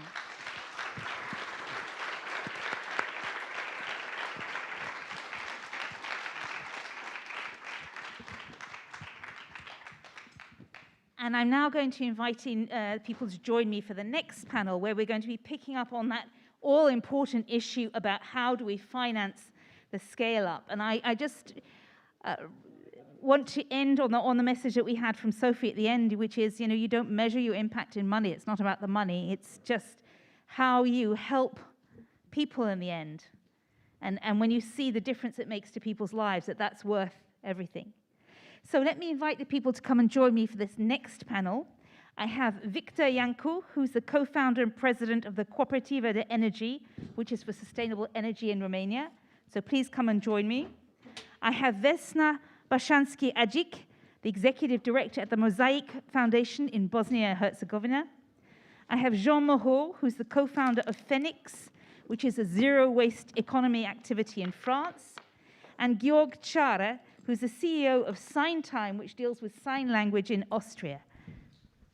So, and I think we're gonna have another chair brought up for you, don't worry. Excellent, thank you so much. So welcome all of you to the panel, and I'm just before we get started, remember that Commissioner Thierry Breton said, the money is there, it's in the Resilience Fund, member states have got it. If you've got an idea, go for it. And that's a wonderful invitation, but it's not quite as easy as knocking on a door, is it? And just saying, give us the money. There's a lot more involved in it. So I'm going to ask each of you to share some of it. And Victor, I'm going to start with you. How did you get the money to start up your organization? Did investors understand the business model of the social economy? So, first of all, I would like to thank you for the invitation. It is a great honor to be able to share our experience at this level. and with this audience. We founded the cooperative 2 years ago with a big ambition to become a supplier and a producer of green energy in a cooperative system. This is the first energy cooperative in Romania, and unfortunately, still is the only one even now. So, in terms of founding, we went through several stages. The first step was to raise the minimum social capital, which is 30,000 euro, is regulated by the European legislation. Fortunately for us, it was not a major problem, but I believe for a cooperative with lower ambition, it is an important barrier that should be removed or reduced. In the second step, after the establishment, we started to present the concept and the business model in many interest groups as possible. For an energy cooperative, you need a lot of members, and in this sector, you also need a lot of money. So when we start to present the model, we grow to around 500 members. In step 3, in order to enter the supply market, we bought a supplier from the market with an amount of around €500,000. It was a better way to enter into the market, because we buy a licensed vendor with procedures, with trade volumes, and a small team of people working already there. So how did we finance the purchase? So around €400,000 we borrowed from our member for periods from 1 to 5 years. And we are lucky to have a good relation with Somenergia in Spain, a cooperative, an energy cooperative, which help us with another €100,000. So at all level, and for all stages, the principle that guide us were awareness. We need people to be aware of social economy alternative, education. You need to explain what social economy is and what the benefits are, not only for profit. And if you borrow money to a cooperative or if you invest in a cooperative, you have also other kind of benefits. And transparency. Members must have access to all business data, and the important decision must be collected.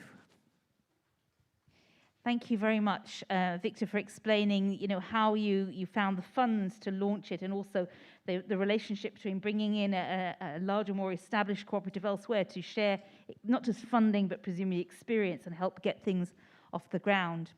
Vesna, let me turn to you, because you have two hats here. You have the Mosaic Foundation, and you're also a member of the board of the Philanthropy Association Europe.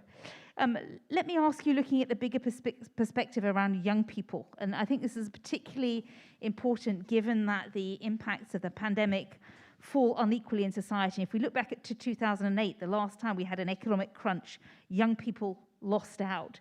So what do you think social enterprises offer young people as a tool for creating economic opportunity? I just have to add to this context, so coming from Bosnia and Herzegovina, where we have the highest youth unemployment rate in Europe, that is going to 34%. So it's just additional what they need and what we can do for them. So I think that many of young people were running away from country because they didn't have an opportunities, and then opportunities for them meant job. And then speaking about jobs and agreeing with what Professor Yunus said, then we decided that we should go for self-employment. And then when we start to speak about this, because we also live in a country where entrepreneurial spirit is the lowest again in Europe, we thought that giving them money to start their own social enterprises is a win-win solution. They don't want to be entrepreneurs in the corrupted world, but young people do want to do something good for their own communities and themselves and create jobs. So that was our idea. Many thought that it was ambitious, that it was highly risky, that this is not something that should be done. But being a private foundation, we had this freedom to experiment and then to try. And fortunately, it worked really well. So right now, we are giving to young people first money, because, again, as Professor Yunus said, money is important. But then also, when we start to work with them on their social enterprises, social businesses, we want them to be a business. And being a business means being alive on the market. So we don't measure how many businesses we registered, we measure how many of them survived first year, third year, fifth year, and what amount of their money is coming as a revenue from the market. So our support goes beyond this money. So we would give them small grant if it's really tiny business, and then up to 20,000 money to pilot, to be a real startup, to pilot the idea. Not to forget, at the beginning, they were integrating social impact into their business model. And then you have to make money on the market to be able to finance this social impact. So this is how it goes. And then whatever they need, and this is really what we are telling to them, whatever you need, we will make sure that you will get it. Now we have 40 employees, we have mentors on sales, people are really going with them to sell something until they are not ready to do it by themselves. And then we had this issue with the scaling, because 20,000, it's okay if you are starting something, but then suddenly if you are successful in your economic impact and your social impact, then you want to scale. And it meant a bit bigger amounts of money. And to be honest, so there is a money over 300,000. There is a money over 1 or 3 million. However, to jump from this 20,000 to 300,000, you need to be a real acrobat. And this is something that we could not do it. And in thinking, again, what we can do, we said, you know, it's like we need more partners. And we built something that is now online community with 78,000 registered members and 150 annual visits to that online community. Every year, there is 500,000 that is given in grants and 500,000 given in investment. And then we start to build partnerships with, for example, financial institution. For the first time in the entire region, we have a social banking. Then we were so happy that some investors said, we will do the convertible grants. And then we bump with our heads to the big wall that is called legislation, because convertible grants do not exist. What we did, then we turned to our European friends here at Philanthropy Association Europe, asking what is good practice in Europe, in European Union, to be honest, because we are Europe too, in European Union, and we're really surprised to hear that even at EU level, there are so many legal constraints that were not addressed properly, that still foundations here who have like 60 billion euros and would love to support social businesses and social economy because this is in their stomach, in their heart, quite often cannot do due to legal restrictions like, you know, benefiting from single market and similar things. So we are now happy to see this, and we also, this document, and we also look forward how this will develop, because whatever is going on in European Union will also go to wider Europe, and we are happy to see that recommendations also work this way, that many young people will be able to get finances they need to be social entrepreneurs. Thank you very much. And particularly on this issue of legislation, let me invite Jean Moreau to come in on this, because we heard from Professor Yunus that, you know, if the rules or the banking rules or the definitions of the problem change that. We've just heard from Vesna that some of the challenges she's had in helping small organizations to scale up, and there just isn't the legal framework. So how does legislation create an enabling framework for social enterprises that try to address some of the big societal challenges we heard about: youth unemployment, energy, lack of opportunity? Yeah, sure. I can share a word on that. So I am the co-founder of Phoenix. We are a French social enterprise fighting food waste, trying to connect those who have too much with those who have not enough. So we are saving and sold products from destruction and doing two things for our clients, which are retailers or industrials. We have a B2B marketplace connecting shops and charities like food banks, etc., in order to save the volumes from destruction. And we have also a B2C mobile application, the Phoenix application. It's available here in Brussels, so you can download it right now if you want. And you can, as an individual, also save baskets from food waste in any shop around you. And just to give you a couple of figures, so we were created back in 2014. Today we are 230 people, employees. We are above the 15 million euros of revenues threshold, and we saved more than 150 million meals since inception. It's 130,000 meals saved each day. So how did we succeed in scaling and fighting food waste at scale in Europe? Partly through funding, and I will come back to that, and partly through a positive and contributive regulatory framework in France, not in Europe. In France, we have two things that helped us. First is a fiscal deduction, fiscal incentive, which is like a compensation for in-kind donations. So if you, as a person, or if a business, a company, gives a pallet of food, a milk, any biscuits or rice, they are eligible in France to a 60% tax deduction on the corporate tax. So it's a good incentive to give rather than destroy, landfill, incinerate, or put in the bio-waste classical and traditional subsidiaries.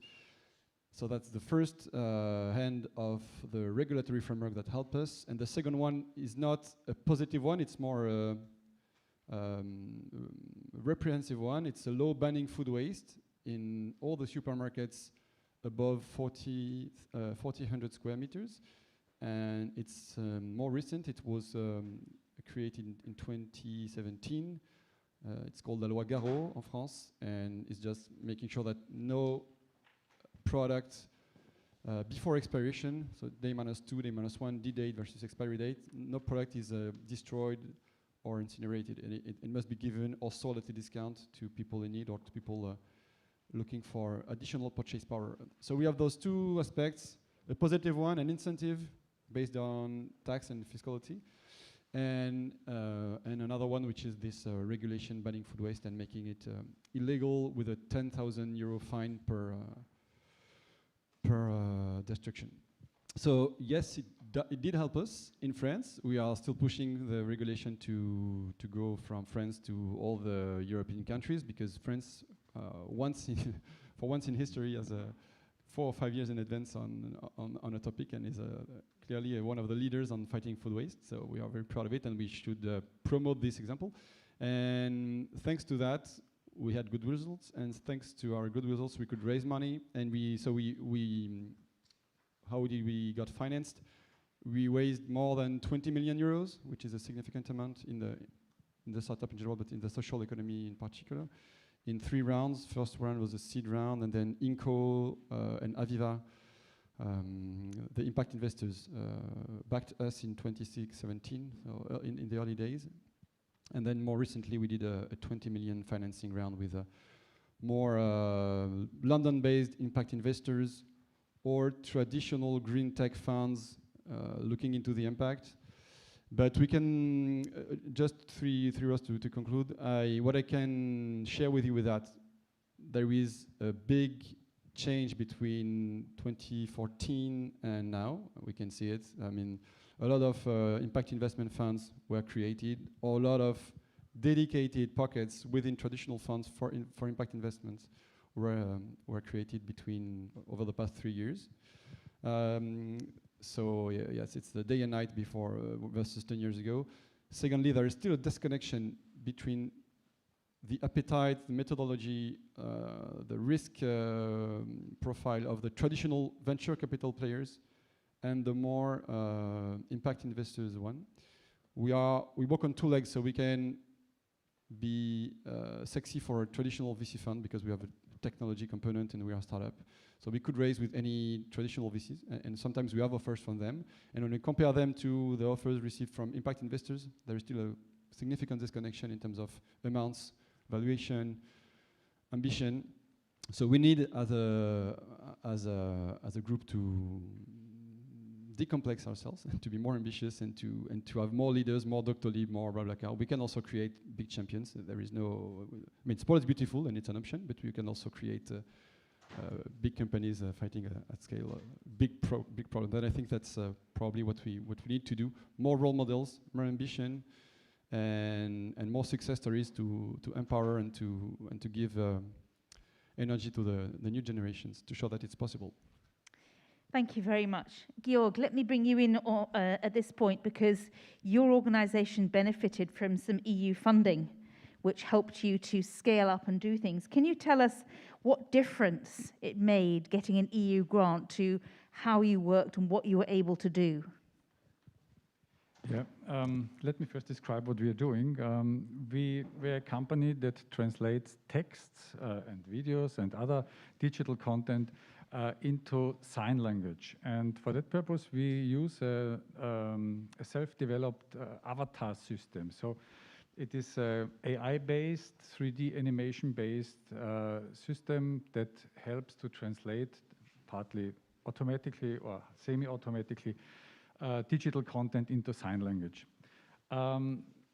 The thing is that to scale up such a business, you need a lot of money. We got funded by the Horizon 2020 program, especially with the SME instruments. It was our first big funding.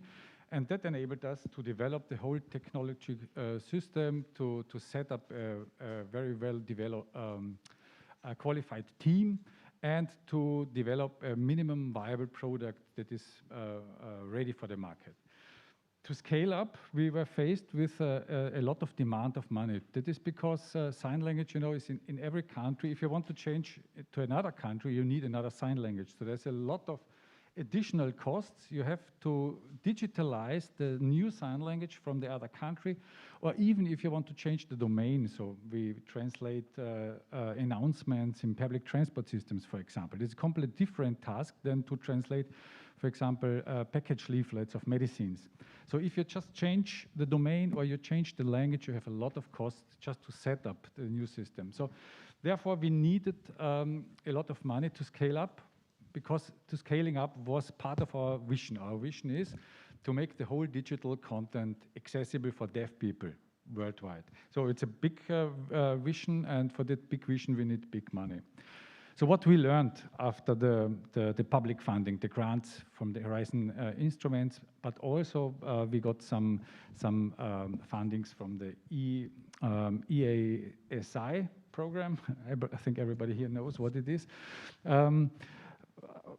What we learned is that you get the fundings from the government, from the public sector to set up a system to produce a first product to enter the market. But if you want to scale up, you need other money because you cannot always get money from the public. And to reach the money, to get the money from the private sector, you have to accept the rules of the private financial markets.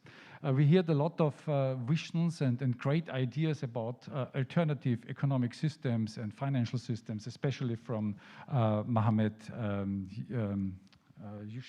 Yunus, thanks.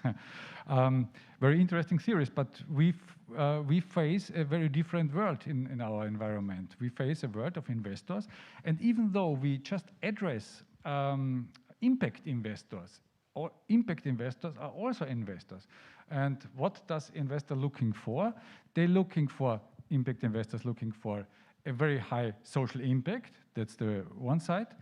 But they also look at a very valid business plan.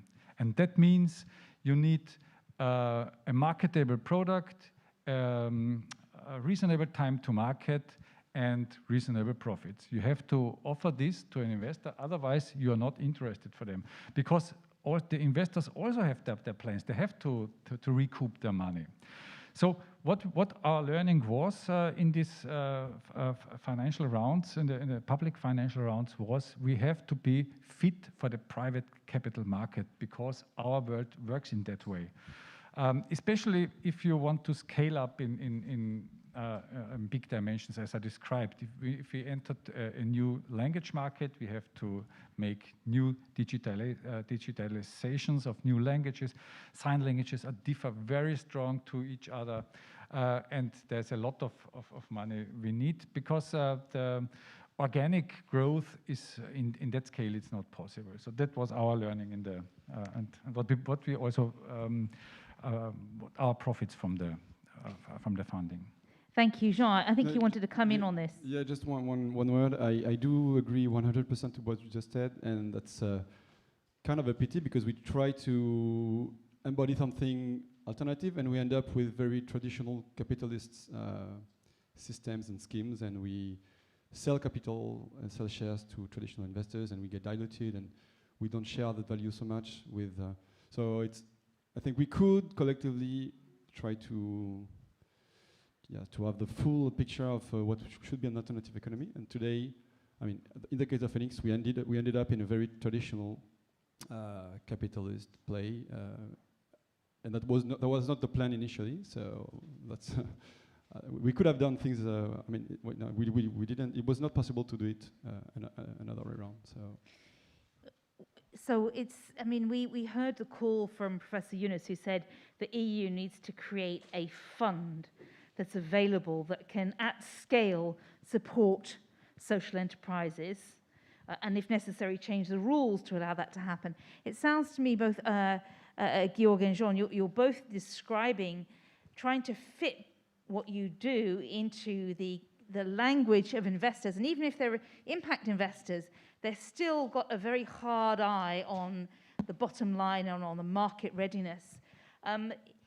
What do you think about this idea that Europe should have a special funding mechanism, that there should be something special that's created, because the social economy is a different animal? And I can see several of my panel want to come in on this. This is a hot topic. So Georg, let me start over there, and then I'll come all the way through. Yeah, I think it's a great idea to create such a special funding for the impact companies, we call them that way. Even though that we think, and we are not just a social company, we are also a tech startup, because we developed a lot of technologies in the AI and in the animation and all that stuff. But if we have to compete with other companies, they are creating, they're building satellites for satellite technology to measure carbon in the atmosphere. It's hard to compete with them, even though we think we produce something like rocket science, of course. So if we had just to compete with other social companies, it would be much easier for us, and I think also for other companies, because then the best and the companies with the most social impact would be funded first, and this is a different view than to finance companies with the best profit, the best profit they can produce. Thank you. Vesna, let me bring you in on this, because we're sort of in the era of traditional philanthropy, which is where they invest in the unbankable and unmarketable because they're investing in doing good.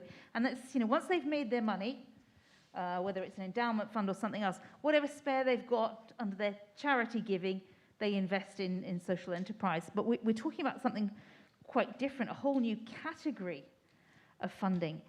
What's your addition to this conversation? I would say yes, and I would say yes to any type of financing. You are right, this is a different animal, but it's not one. Then variety of different animals. And in fact, what we all should be creating, that this different variety of financing is available for a company, social businesses that are on different level of development. Some of them will be able now to go to bank, take a loan, pay it back, but some of them will not. And we see it as a mall. So instead of saying, you are a social enterprise, you should all go there and then play on your own playground, I think that this is also a danger, because then you will be perceived as someone who is surviving because of subsidies or this fund, and you are not really a business, and you are not really playing the real game. So I think that every sort of financing should be there. Every business, including social ones, should be focused on the market. But then for a different stage of development, they should be able to have different sources of funding.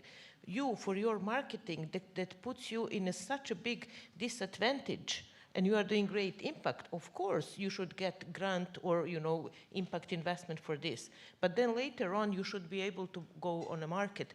What is happening right now on the Balkan, because there are like money coming from non-profits in the form of funds for social enterprises. Instead of having successful businesses, there is something, we are joking about this, but this is like pitching mafia is developing. So the main business model has become to win a project or to win a pitch instead of to go to market. So all financing, but then making sure that revenue from the market is the one that I'm proud of. Thank you. Victor, can I bring you in on this conversation? I think definitely we need such a fund, because now is the time to increase confidence in social economy, and we have to be aware that not all the social economy initiatives will be successful. And if we want to have an increased level, we need to accept that some of them will fail. And it's better to have some guarantees or something from the state or from the European from the European community, and not to be only just everything on the laws to be all translated to the citizens. Jean. Coming back to what I said, I think impact investing is the first good step, because they are slightly less putting less pressure, slightly more patient. Cycles are more 5 to 7 to 9 years rather than 4 or 5 years. Less greedy also in terms of return, and some of them are real impactors and not wannabe impactors or disguised traditional funds. But still, I stick to what I said. It's still traditional capitalist systems. I have one thing in mind that is emerging in France and could be a good option, but it's not very mature and it's quite complicated. But it's a good try. It's called les contrats à impact social. It's like a three parties partnership between an entrepreneur, which is setting standards in terms of positive impact on the social and environmental impact, saying within 3 years I want to save 10 million meals in that and that and that city, financed by a third party bank, for example. And then, so the bank would finance 3, 4, 5, 10 millions. And then at the end of the 3 years, we do an extra financial assessment of the program. And if it was successful, and if you did overperform your plan, if you did deliver the results, then the French state, would give back the money to the bank, to the investors, and rewarding the positive impact on the society. And that could be an alternative financing system, quite innovative and quite smart to traditional funding mechanisms. Okay, thank you. Let's pick up on a new element that's been brought in from the audience. Toby has asked us, what non-financial support should we be putting in place to accompany a growth in some of these finance products and opportunities?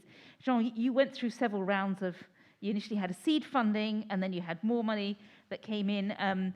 You talked, Vesna, about, there's a small 20,000, and then the next big hurdle is 300,000, and to get from 20,000 to 300,000, there's a lot of skill development, competency, business understanding, etc. So, panel, would you like to reflect on this? Apart from funding, what else should we put in place to accompany it?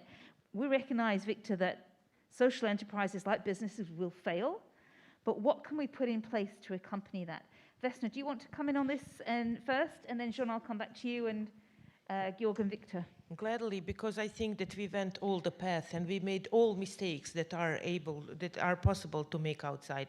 We first developed like 28 modules, program, investment-ready programs. Then we had a lot of money to paying mentors. We brought them someone from Google or to do this or that. Then we did a mentoring program that it's on their request. At the end, what makes a difference is that you build community.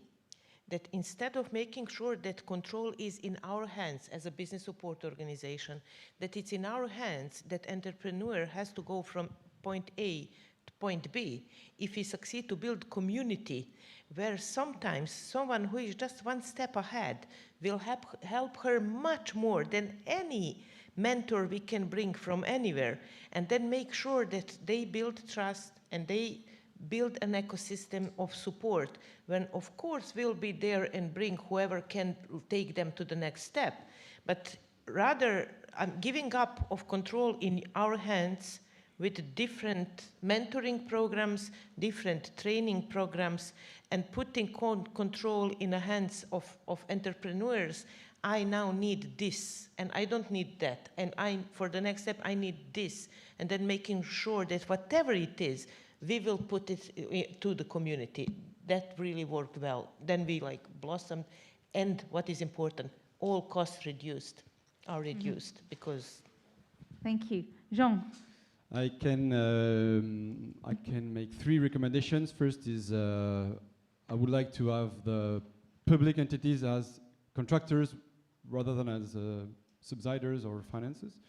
I would like exemplarity from the EU Commission, from the French state to fight food waste in all their restaurants and all their administrations. That would be a good signal. Second,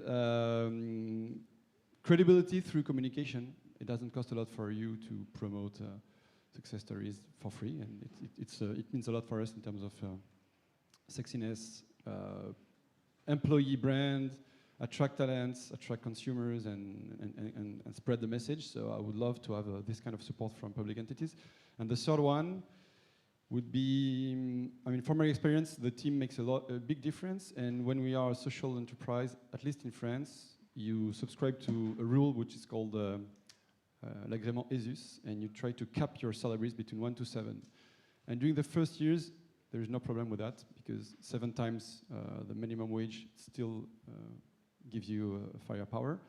But when you scale and you need to attract top managers from other structures, then sometimes there is a mismatch between your mission, your values, and the market standards, and you cannot contract or hire the best talents because you won't be in breach with your commitments. But sometimes there is this mismatch between what you sign in your bylaws and what you should have on your payroll to get to the next level. So maybe give a bit of flexibility on that rule to make sure that everything is aligned.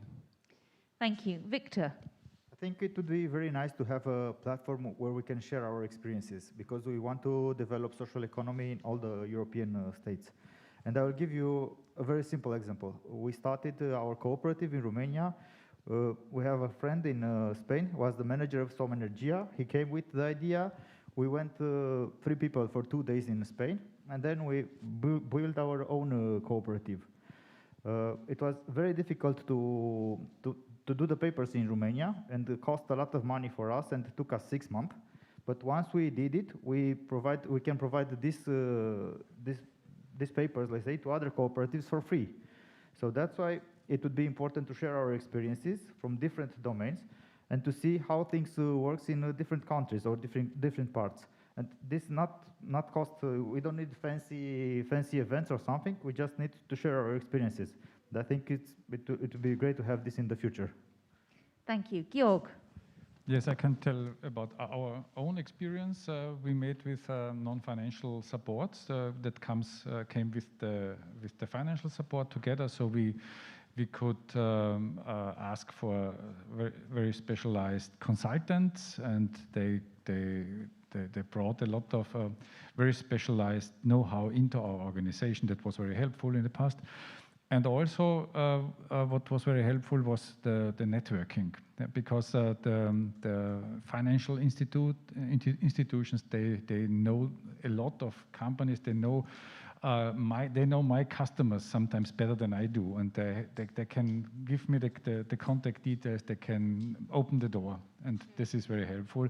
This is I think it's compared to the financial support, it's not so expensive, but it's very useful. Thank you. And let me we've just got a few minutes left in our session. Let me ask you what I've asked previous panels, which is advice. What advice would you give to people who have got an idea? They think that the social economy is the way to go. Or maybe they've already got a little something that's just 1.5 people, and they're thinking they might like to grow and go further. You've all been down this path. And Vesna, you said that sometimes the person who's just one step ahead of you is the best person to show you the way and to light the path for you. So given that you're at different stages on your paths, what would you say to the people who are just behind you? What's the advice you would give? Jean, let me start with you. I know that what helped me most was to indeed get in touch with more mature entrepreneurs, people who are like 1 or 2 steps ahead, and also to go out of the traditional social economy ecosystem and to talk to traditional startups, to talk to to mix things and tools and ambitions and talents and to get out of this ecosystem and to mix with other cultures and also and other drives. It helped a lot because I was always talking to the same players, the usual suspects of the social economy in France, for 4 to 5 years, and then it was a refresher for me to go also to see the traditional ecosystem and to see there was this gap to compensate for us. So was that a mentality gap, that the people in the social economy were used to a certain size and their ambitions were more limited, and when you moved out of that, people had much bigger ambitions and different perspectives? Help us to understand, because you're a social economy that's come quite far. I mean, given your size, you would count as a medium-sized company, more or less, for Europe. So you're obviously at a very different scale from many other organizations. Yeah, I mean, I don't want to generalize because you have there were a lot of big social enterprise before us. Mm-hmm. So some entrepreneurs had obviously a lot of ambition. In France, you have the Groupe SOS, you have Vitamin T, and many others, La Croix-Rouge. So, but still, I do think there is this discrepancy in terms of methodologies, talents, ambition, tools, efficiency, and some of them are not good for our ecosystem, but some of those practices could create a lot of value in our ecosystem. I mean, it helped a lot for me to talk to, as I said, to people from Doctolib, from BlaBlaCar, not traditional pure players of the social economy, but still with an impact, kind of an impact, and having scaled classical solutions, but for me to adapt their methodology to my extra financial mission was very powerful. Thank you. Victor. So if you have an idea, you have to check if somebody else did it in other part of the EU. You can put questions and ask, because in my point of view, we are not in a competition with other entities from other countries. Share experience, try to build a community, small or large. It depends on how good is the idea or how can you communicate it well, and then go for it and try to build something. Thank you. Vesna. There is this saying that it takes a village to raise a child. And we just say this to people: it takes a village to build a company. And you will fail, because if you are an entrepreneur, you take risk and you will fail. And then when you fail, you will need a social capital. So build it from day zero. Look for a community, just as you said. Thank you. Georg. Yeah. I would tell them social business consists of 2 words, social and business. And the social impact builds your story, your storyline, your narrative. But keep your business case in mind. And let me reflect just on one thing, because we have 5 minutes left on this panel, and I think so I have time to ask you one more thing. Post-pandemic, there's a rethink coming, a reset on what's important and how we do things. Where do you think the social economy could most make a difference with the way that we need to change our society post-pandemic? Vesna, maybe I'll invite you to think on that first. We heard a lot before the break about the importance of aligning with people's values. We heard how much the social economy stepped up during the pandemic, whether it was making masks, whether it was food for the vulnerable, whether it was connecting people who needed shopping to have done for them because they couldn't leave. So the social economy has played a frontline role in the response to the pandemic. But when we talk about planning the post-pandemic world, And we know that our economies have been changed irrevocably. Our supply chains have been broken. We've changed our views on many different things. We had an invitation from the commissioners for the social economy to step up. We've got ideas that there is an open door. So where do you think the social economy could have the greatest impact? First, even if pandemic is gone like this, like tomorrow there is no corona, I think what it has happened, we are all aware how vulnerable we are, and we are all aware that this resilience that we are building, in fact, it can go. And so what we see as a social economy way forward is, in fact, that, you know, economy without social will not exist anymore. And this is something that we need to move now. Taking care about your employees was part of CSR 10 years ago. Right now, everyone is taking care about employees. And CSR, it stops to exist as a concept. Why? Because regular businesses are integrating social impact one way or another into their function. So what will have to happen globally as evolution, that these strange boundaries between being like economy that is only maximizing profit and then being those non-profit guys with their crazy ideas, this will have to disappear, because we need sustainable, economically sustainable solutions for huge social problems. So I think that social economy is the only way forward. I don't know how long it will take, but that's it. Thank you. Georg, let me turn to you, because one of the big changes through the pandemic was the acceleration of the use of technology. When people had to start working from home, we had to develop, methodologies and technologies for that to happen. In the health sector, there's been a massive use of virtual consultations, etc. So it's an enormous area of potential of growth for technology. The particular area you work in is making sure that people with disabilities or who have hearing problems have access to it. So it's an application of very high-tech, AI latest development. Do you see that market growing? Do you see there to be economic potential in this big shift to the digital that's happening to make sure that underserved needs can also be met? Is that a viable business proposition for you? Yes, absolutely. Yeah. We see that home office and distance, everything, distance learning, distance conferencing, half of the conference, this is hybrid. So we see that this is the new normal. Even after if we have the post-COVID time, then it would be very normal to switch people from all over the world to a conference like that, or to work together with them. So for us, it gave us a big push, because we had to invest a little bit into technology to make the people ready to work from home, because it's not easy.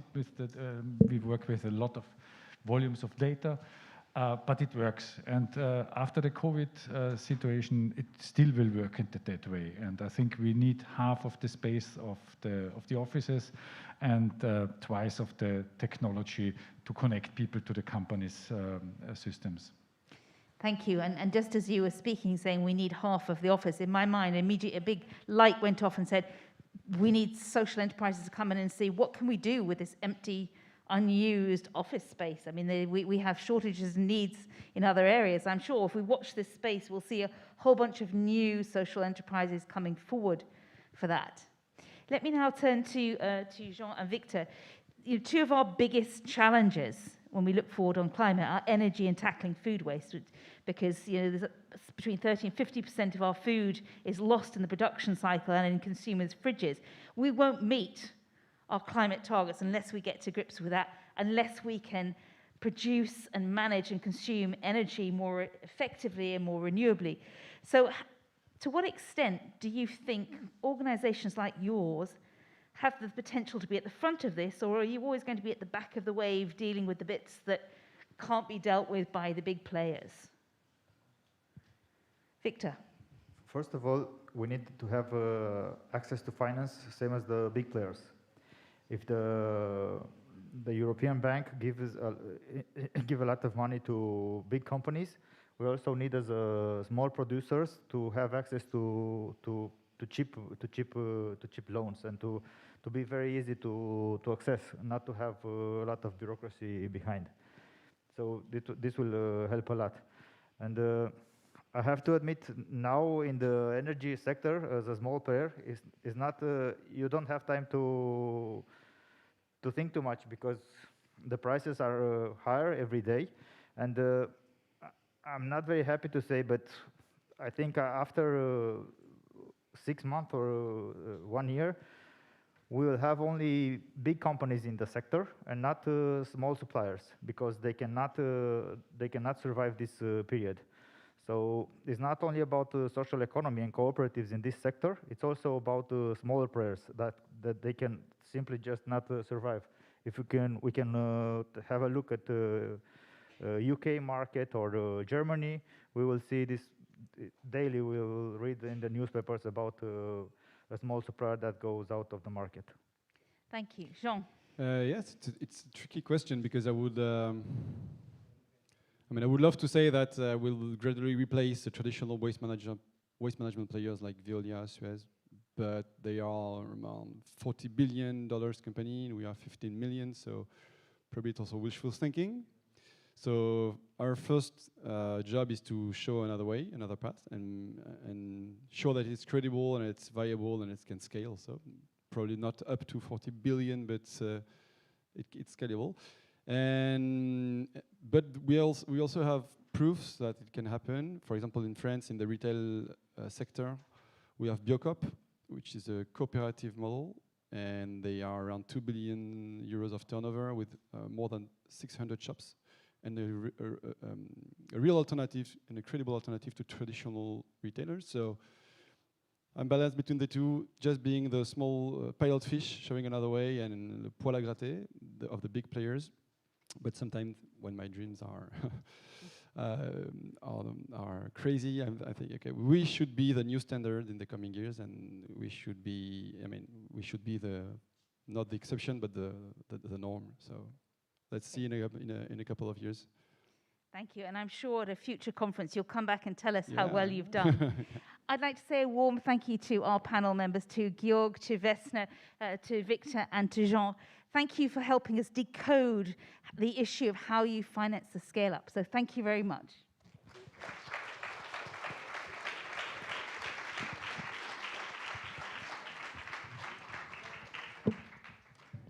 Thank you.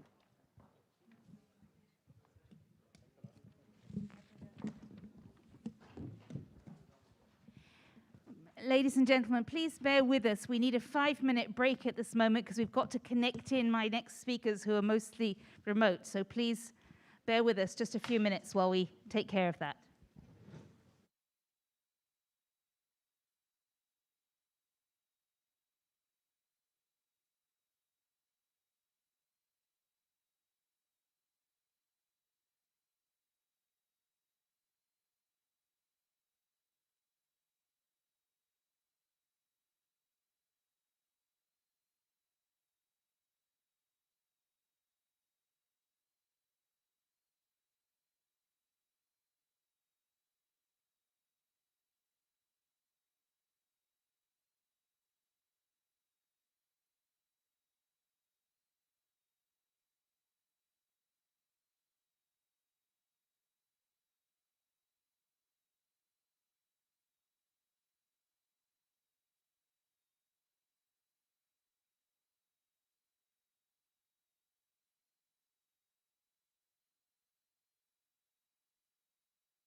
Fantastic conversation we've had this afternoon. And in this last session, we're coming full circle back to the action plan. And as a reminder, today is the launch of the Social Economy Action Plan.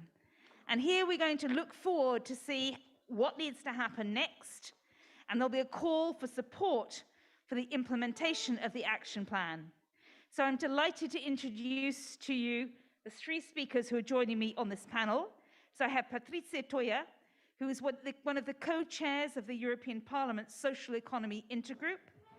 I have Mr. David Erhard, who is from the permanent representation of France to the European Union, and Juan Antonio Pedreno, who's here, who's the president of Social Economy Europe, and who's just told me he's got 40 years of experience in cooperatives. So we have a long track record here to share.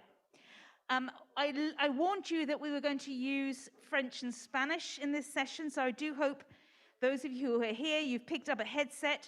Those of you at home, you should be able to see on your screen, you should have an option to choose the language you want to listen to. So Patrizia, let me start with you. The European Parliament Social Economy Intergroup has been very active over a number of years and obviously calling for this action plan. Now that it's out, do you see your priorities reflected in it? And how do you see the way that you can cooperate in the European Parliament to make sure this gets rolled out and implemented at national level? Oh, merci, merci. Je pense que ça va le micro. Well, thank you. Yes. I think you can hear me. Can you hear me? No problem. Yes? Okay. Is it working? Yes, that works. Well, I hope it's working. So, on behalf of the Intergroup, I'm here to show the commitment of the Intergroup concerning the different actions for the implementation of the action plan.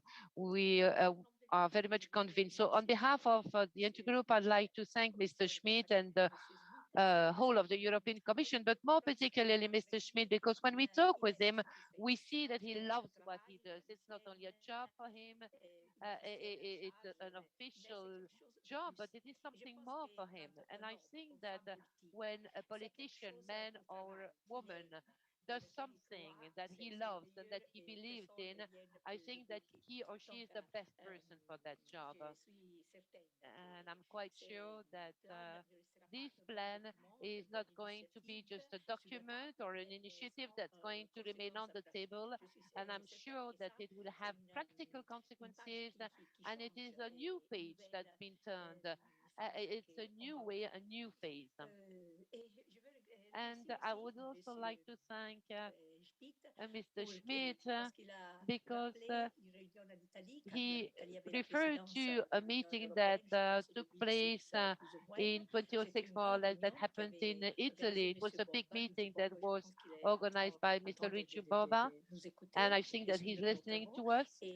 And well, it was a very important meeting. And after that, the European Commission remained silent. There was nothing that was done in the last years.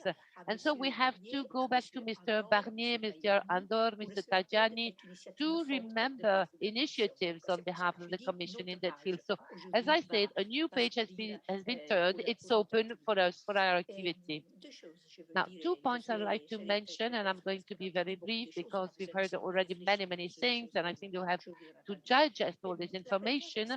So the first point is that the European Commission has launched this, and the Intergroup is also going to work on this. But I think that it's also very important, and Mr. Schmidt mentioned that, that we have to move the Council, because if there is no strong commitment and official commitment of the Council, the efforts of the Commission and of the Parliament are not going to be as successful as they should be. That is in terms of implementation. So we need a recommendation of the Council. We need different documents, at least something official that should be done, because a commitment is required at that level. Because I think that the opportunity of our national plan that's about the recovery fund, well, in Italy, we call that a PNL, and all the countries have such an action plan. So in this action plan, there is the possibility to integrate the topic and the world of the social economy, the startup, the cooperatives, and so on and so forth, but also many other topics. So we have many different topics that we can include in those plans. And this topic must be central, not on the margin or on the side. It's something that must be represented as a stakeholder of all this. And I think that the opportunity is this national resilience action plan. I know that not all the countries gave the same importance to that sector, did not give the same space to make sure that the social system of health and of the other sectors can be developed. So it's important for the Council to say something about this, because I think that it means that this action plan would acquire its real importance. It would not be considered as something additional or something just a little part of the national plans. And there are some adjustments or some renewals that are needed. So, and concerning the parliament, we know that we have a very strong commitment there. And I speak on behalf of the whole intergroup, because we need a new push, a new impulse. And starting in January with my colleagues, we're going to develop a stronger capacity. We're going to be more present in the European Parliament with different initiatives. But you know, it's a very special year, a year and a half.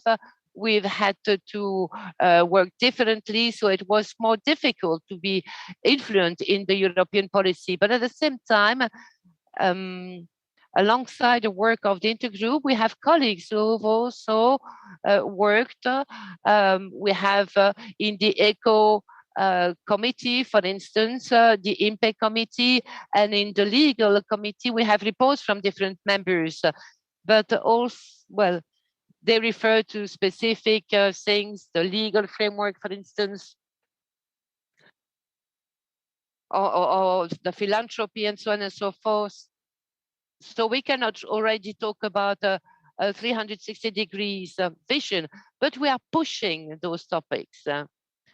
And it's important for the European Parliament to express itself concerning this. And if we share opinions, we can put things together and we can strengthen our influence on the action plan. So it shows that there is a will at the level of the European Parliament to act, to make statements, and to try and bring solutions.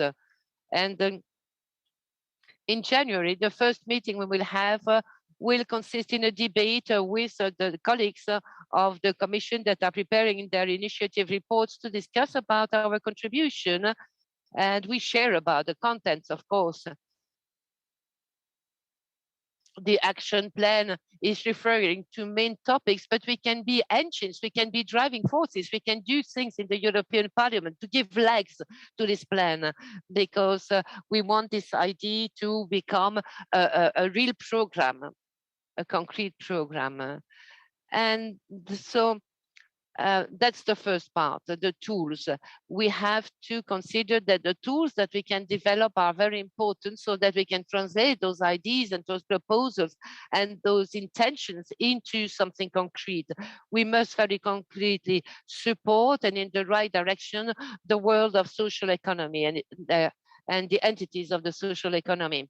And then we have to make sure that they have financial tools that are better adapted, that can be more easily used. And the action plan stated clearly, but at the same time, we have to do something about this in the European Parliament, because we considered that the topic of social economy should and could be an eligible topic. But at the same time, we have to specify how, and we have to support the world of social economy to be able to use the plan. And then the second point is that we have to talk about the funding of social economy. The funding should be made available. And in the first intervention of Mr. Schmidt and of Mr. Breton as well, I think that it's been mentioned that the social economy is part of the market, of the single market, in order to try to remedy to the problems of the official economy. So it means that we have to have possibilities as social economy, but it also means that the rules of the economy of the single market be adapted, taking into account the different topics that are dealt with by those entities. And we have to make sure that the quality is there because we want to make a positive difference. And then the third and last point is a more general comment concerning the possibilities to offer opportunities to the social economy in the new world of labor. So we have many changes that happened in Europe. And we have to be green. We have to be digital as well. That's a big change. And I think that working opportunities coming from the digital world should be made available to cooperatives as well and social companies. And well, these are topics that you are very familiar with. So we have to talk about three transitions, in fact. So the green transition, the digital transition, and the social transition as well. So this means that we have to make sure that people have work, that people are trained, and that everything is done so that it is possible for men and women with our society to work and to have a decent work. And the third transition that's not very often mentioned. In fact, we talk about green transition, digital transition, and then we are reminded that there is also the social dimension. But for me, it's at the same level. It's the three dimensions that have to be put on the table at the same level. So these are my elements of reflection, and my conclusion will be that Mr. Schmidt and the European Commission, because, well, Mr. Schmidt is not on his own, he is very much supported by the European Parliament. And so we'll see how we can indeed support him so that this very good plan can be transformed into something as concrete as possible. Thank you. Thank you very much, Patrizia, for sharing this perspective from the European.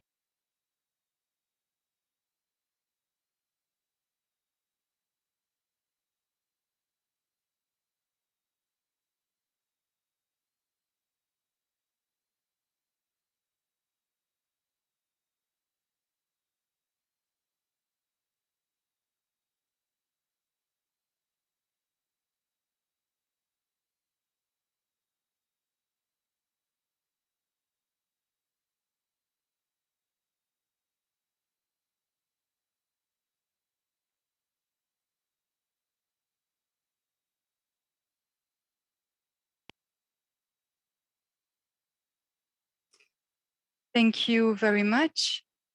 Thank you for your invitation, and allow me to, first of all, excuse me on behalf of Mr. Liglis Costa, permanent representation of France to the EU, who unfortunately is participating to the European Council today. And the permanent representation altogether is right now divided to prepare the best possible the last phase of the preparations for the presidency of the Council that we will have the honor to take over since the 1st January. I would like to thank the other participants of the panel, Mr. Pedrinho and Mrs. Toya, who are both particularly expert actors on this topic with a very strong commitment for the longest time in order to promote, develop social economy at European scale, including within the framework of the European policies, within the Parliament,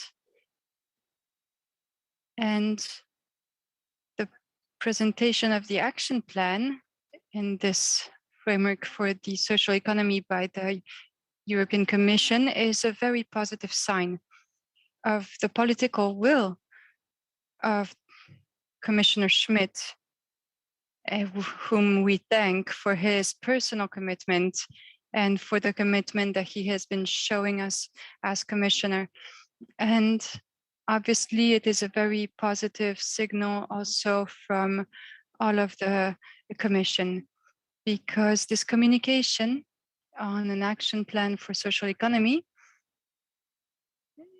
really tackles all of the problems and issues, the barriers that exist to the development of social economy within the member states.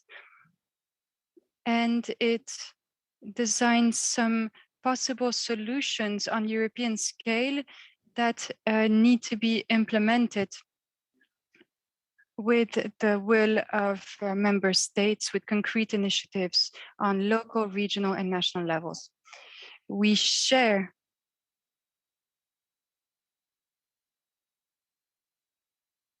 a little technical issue. Please bear with us. There it is.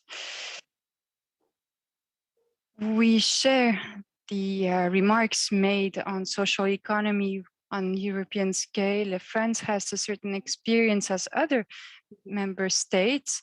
It is a long tradition, important tradition in terms of social economy. It's a concept that is still maybe too unknown and little shared within the EU. And that is also one of our goals with this action plan during the 10 years going from 2020 to 2030, to make sure that the spirit of social economy, its tools, its objectives are as widespread as possible, because we are putting an accent even beyond the EU. So it has to be widespread within the EU, but even beyond, with an international accent. This is another interesting approach. We have to make sure that it doesn't stay a priority already developed and put forward, mobilizing stakeholders in some member states, but that it really flourishes all over the EU, all over Europe, because as MEP mentioned,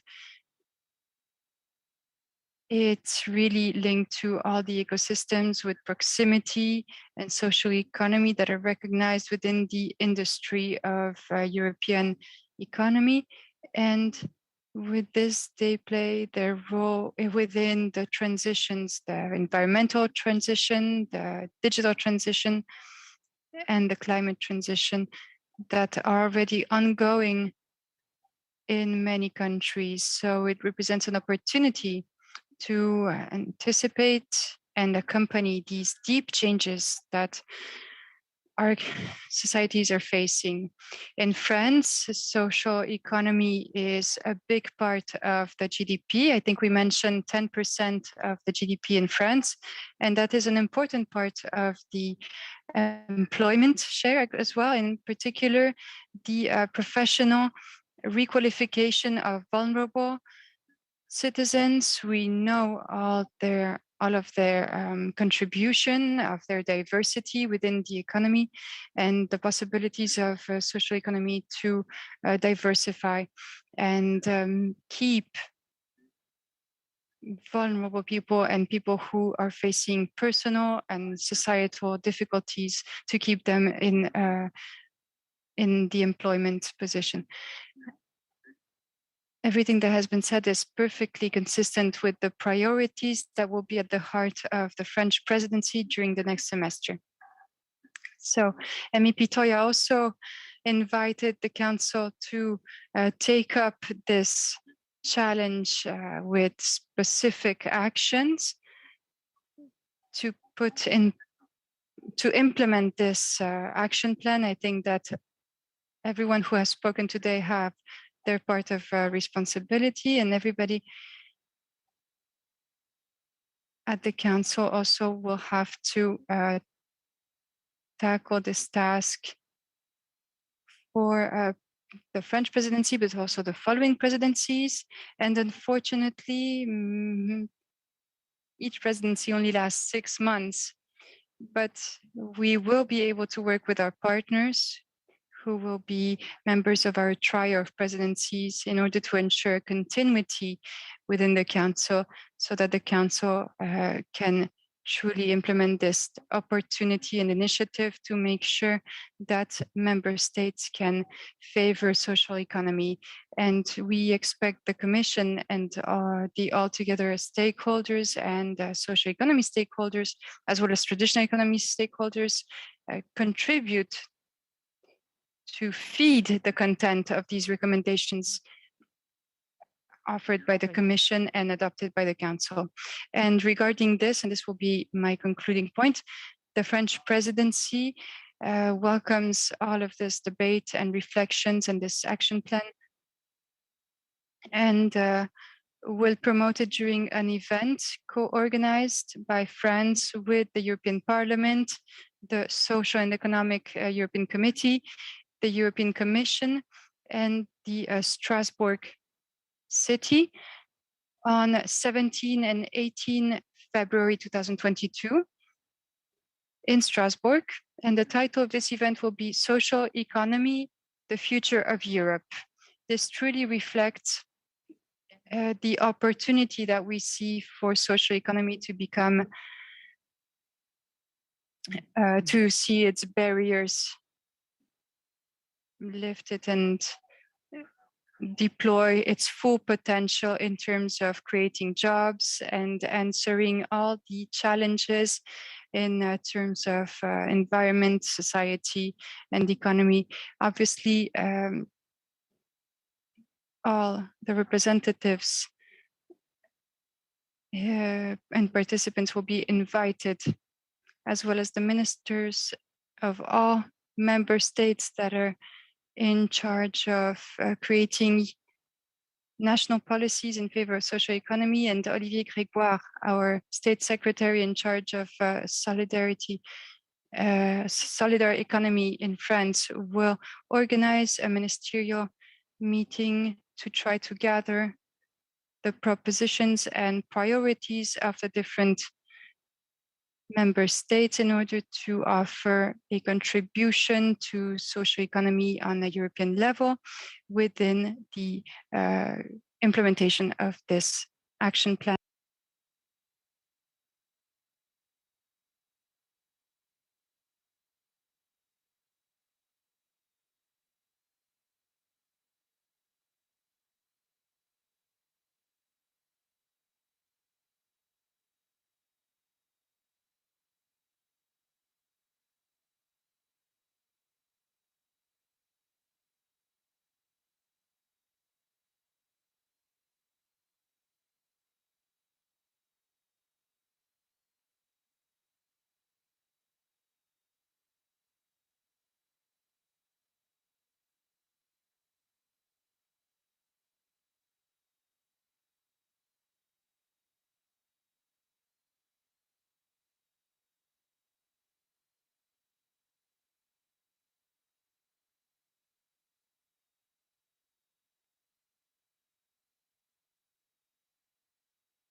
Y no conozco ningún avance de la economía social que se haya realizado sin un trabajo en conjunto.